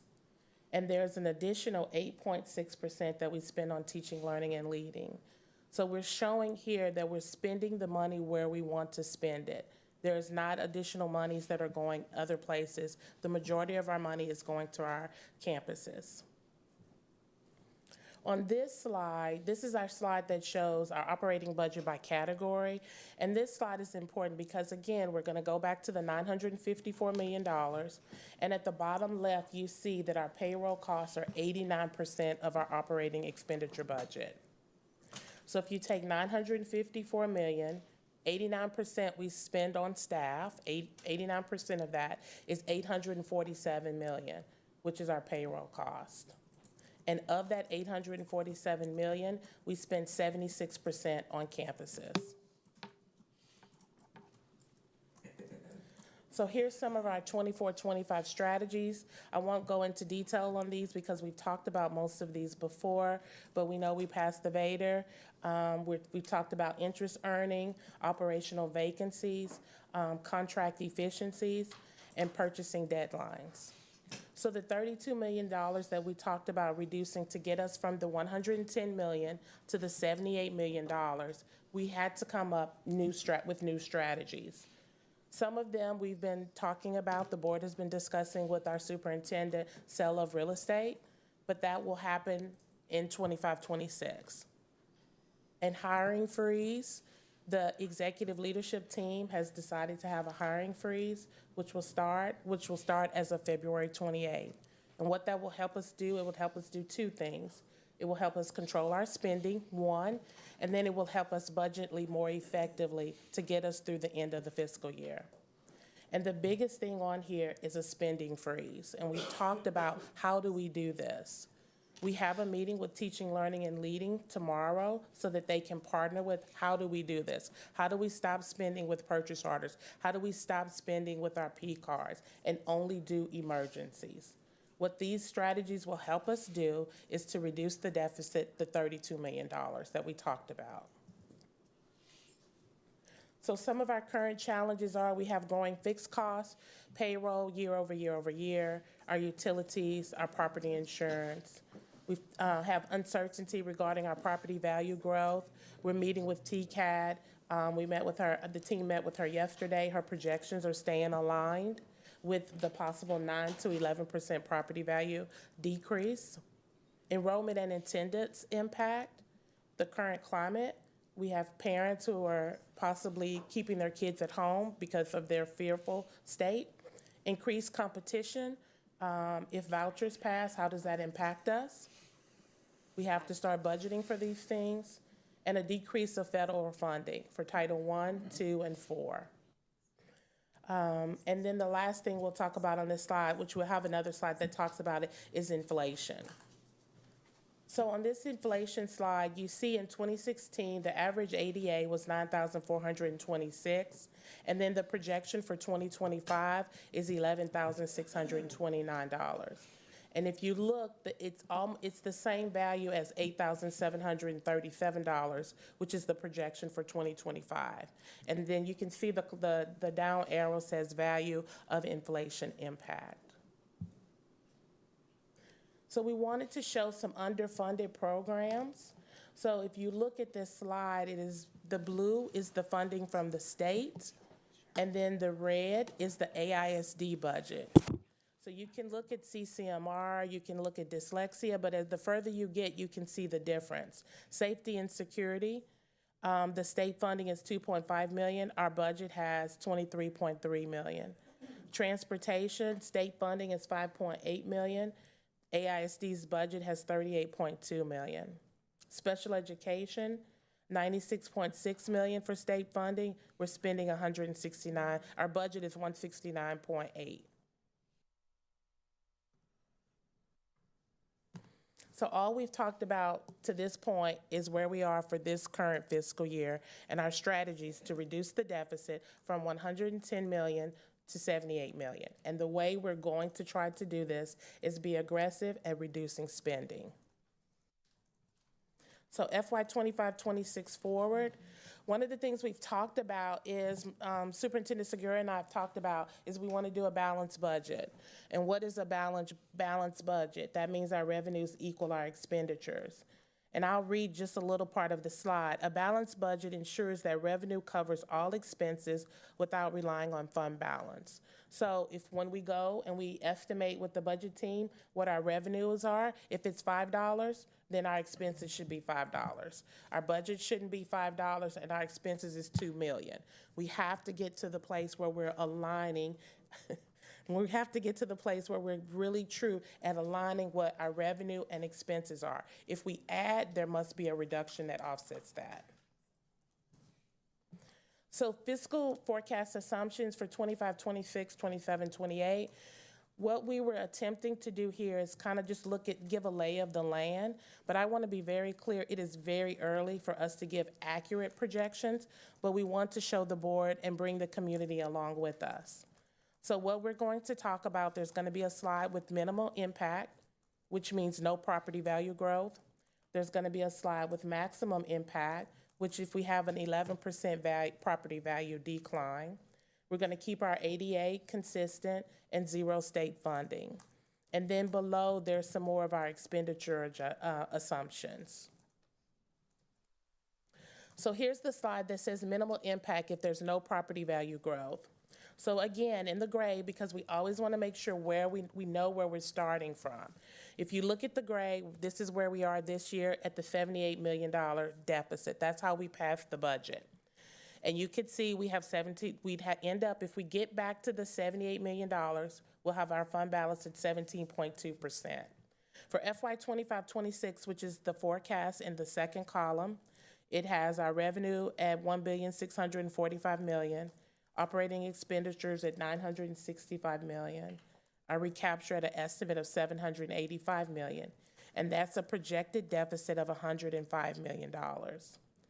The thing that is really important for us to all understand on this slide, if we keep our $110 million deficit and we roll that into our fund balance, and FY 25-26, we don't make strategic cuts to reduce the deficit, and we keep it at $105 million, our unassigned fund balance would be at 3.8%. That will not get us through the year. FY 26-27, FY 27-28, those projections are so far away, but you can see the same thing. If you look at FY 26-27, and for the members who've been on the board previously, you can go back and see that we have been projecting for the last few years that in FY 26-27 will be when we would run out of funds. But we see clearly here, we have to do something in FY 24-25, and we have to do something in FY 25-26.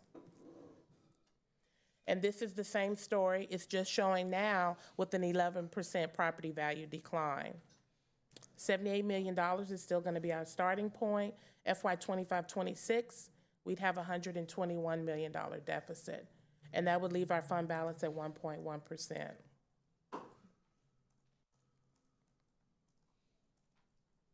FY 25-26 budget reduction focus areas. We've gone through this slide, so I won't go through it in detail. The hybrid work schedule we've done, transportation reconfigured, master schedule, contract evaluations. Some of the subsequent focuses we're looking at, property monetization efforts, supplemental program reviews, evaluate stipends, a possible teacher attendance initiative, and direct impact to campuses. We've talked about that's going to be the last thing we want to do, but that is something that is on the list at the very end. We also have under here software, because one of the things we've learned is that multiple campuses and departments have the same software, just utilizing it a little bit different. We need to figure out how to be strategic in getting one software or two softwares, and that will help us save money, expenses. So other Texas district strategies. So what I want us to be clear is that even though we have a lot of work to do, this is not something that is just an Austin ISD problem. We have other school districts that are still having these same type of conversations, maybe not to the depth of our deficit, but they are still having these conversations. So you can see Leander ISD, they're making reductions at central office, they're phasing out their IB program, they're adjusting their pre-K class size.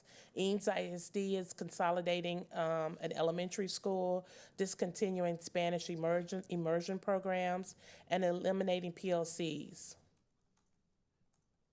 And this slide just finally tells, we want you to be aware that these conversations are happening almost daily. We're talking somewhere, we're talking about the budget and what do we need to do, whether it's partnering with TLL, whether it's talking to Lakeisha or Joshua or Oscar, we're always talking about, and Brandy and I just look at each other. So we're constantly talking about what are we going to do. So these are just some of the engagements that you see here. This used to be 2 slides when we presented it, I believe, in November, and now we've grown it to 4 slides because we understand the importance of bringing our community and staff along. And then I'll end for questions with our new finance tag, Smart Spending for Stronger Schools. Thank you, Superintendent Segura and Ms. Montgomery. Really appreciate this. It is hard to see. And I know we've been working so hard with our community, and you've been working so hard to get there, and it's hard to see us slipping into a bigger deficit, and really grateful for all the work that's been done. So the numbers we're seeing are not even worse than they could otherwise be. Really appreciate our community for supporting the tax rate election that we gave our community the opportunity to vote on, and that has made a profound difference too, both in reducing our deficit and the resources like we talked about with the interventionists and things. So thank you for that. I want to ask my trustees if you have any questions, my colleagues, if you have any questions.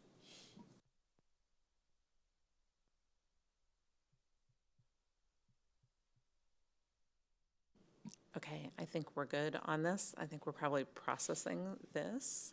And I know we're going to have an opportunity in a couple of weeks to have a retreat and really talk about how we continue making progress towards student success, continue implementing the plans that we're starting to see really start to pay off, and to talk about how we can best, with greater budget challenges and these needs, continue to do what we need for our students. So I really look forward to that conversation together.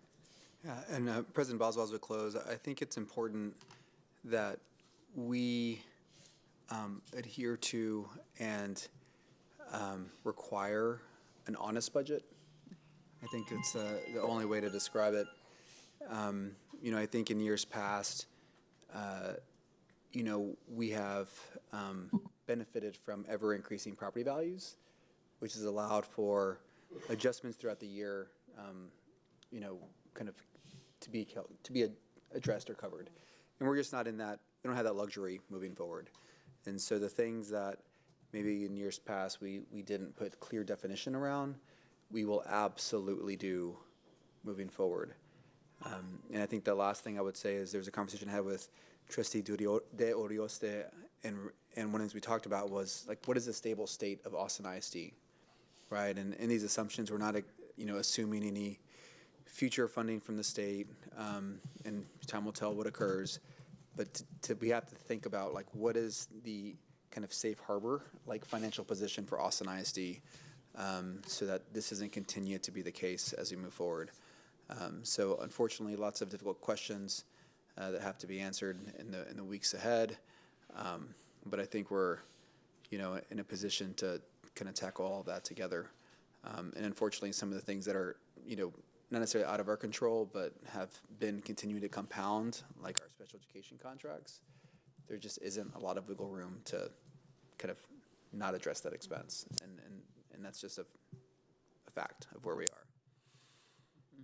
So that's all I have. Yeah, and thank you for identifying the fact that our budget was not really our budget in some senses, that to some degree that was being relied on as an option. And so I really appreciate the work that's being done to make sure that we're passing, like you said, a fully honest and transparent budget, kind of honest with ourselves and with our community about if we're going to spend it, it needs to be in there, and we need to know that ahead of time. So that's just another move toward a stronger district, and I really appreciate that.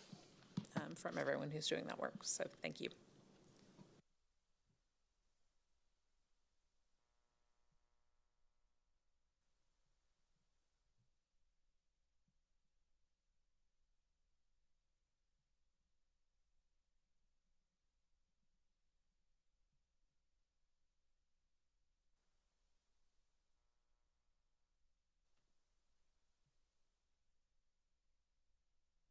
So this ends our section on the information reports from the administration, and at this time, we will now move into the preview of the agenda items that will be considered for a vote at the next regular board meeting on February 27th. AISD staff is available to answer any questions for tonight's preview, and we're beginning tonight with item 7, which is the agenda preview for upcoming academics and curriculum items. And trustees, are there any questions on this item? It will be our TEA targeted improvement plans. Okay, thank you. Next section is next section is number 8, board administration. Trustees, are there any questions on these items? All right, next is section 9, business and finance. Trustees, any questions? Okay, thank you. The next section is 10, facilities. Questions? All right. Oh, talent strategy. Can I say something? Oh, yeah, you can say something, yep. Because it's listed on here, I think it's okay to say 10.6, agenda item 10.6. We've been talking about kind of different ways to be creative with the assets and that we have, and we've talked about for a very long time monetizing even this building that we're sitting in. And based on the direction of the board, the administration worked to do a couple things to reduce the load so that we could actually invite a partner in. And the staff have done a really great job of being accommodating. And I absolutely believe that the hybrid work structure has allowed us to really explore this in a way that we wouldn't have been able to do in years past. So here on agenda item 10.6, approval of lease agreement with Greater Austin YMCA regarding use of space at the central office building. So I think for a while you've heard me talk about an aligned partner, a partner that is very much in tune with the needs of our community and our students and our staff. And so I couldn't be more proud of inviting YMCA into this into our home. So just wanted to make that point. So thank you, President Boswell.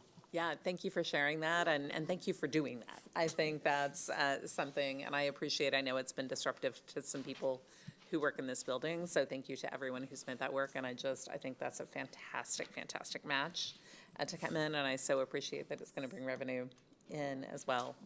So thank you so much for that. Next section is 11, talent strategy. And the board and the administration are making a change with this month's voting meeting.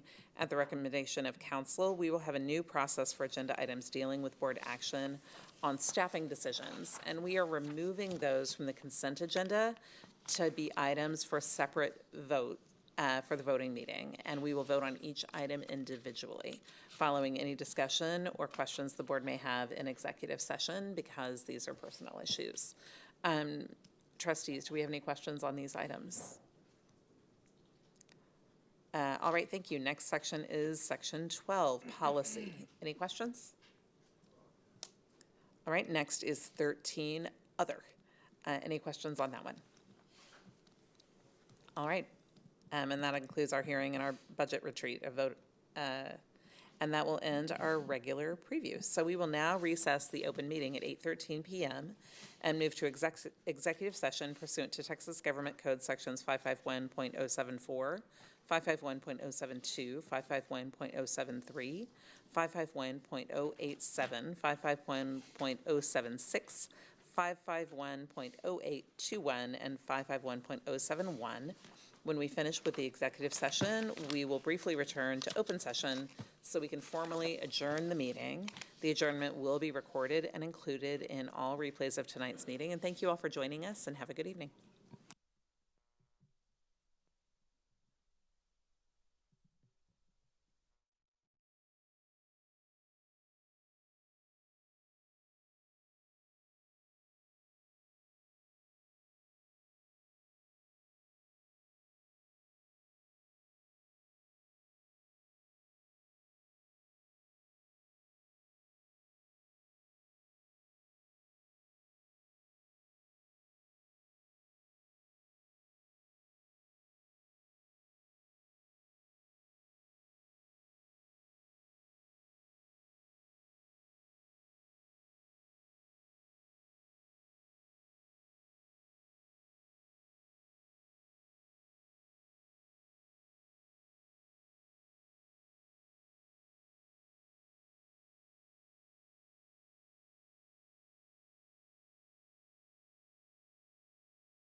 AISD TV is channel 22 on Spectrum and Astound Broadband, channel 99 on AT&T Uverse. Live streams are also available at AISD.TV, Roku, and Apple TV with the AISD TV app.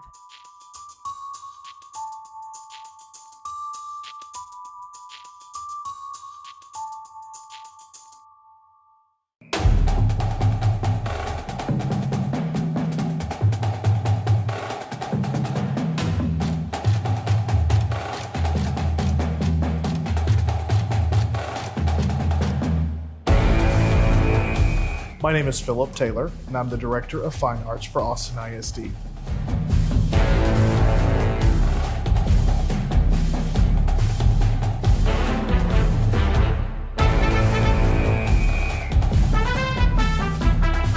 We held the annual marching band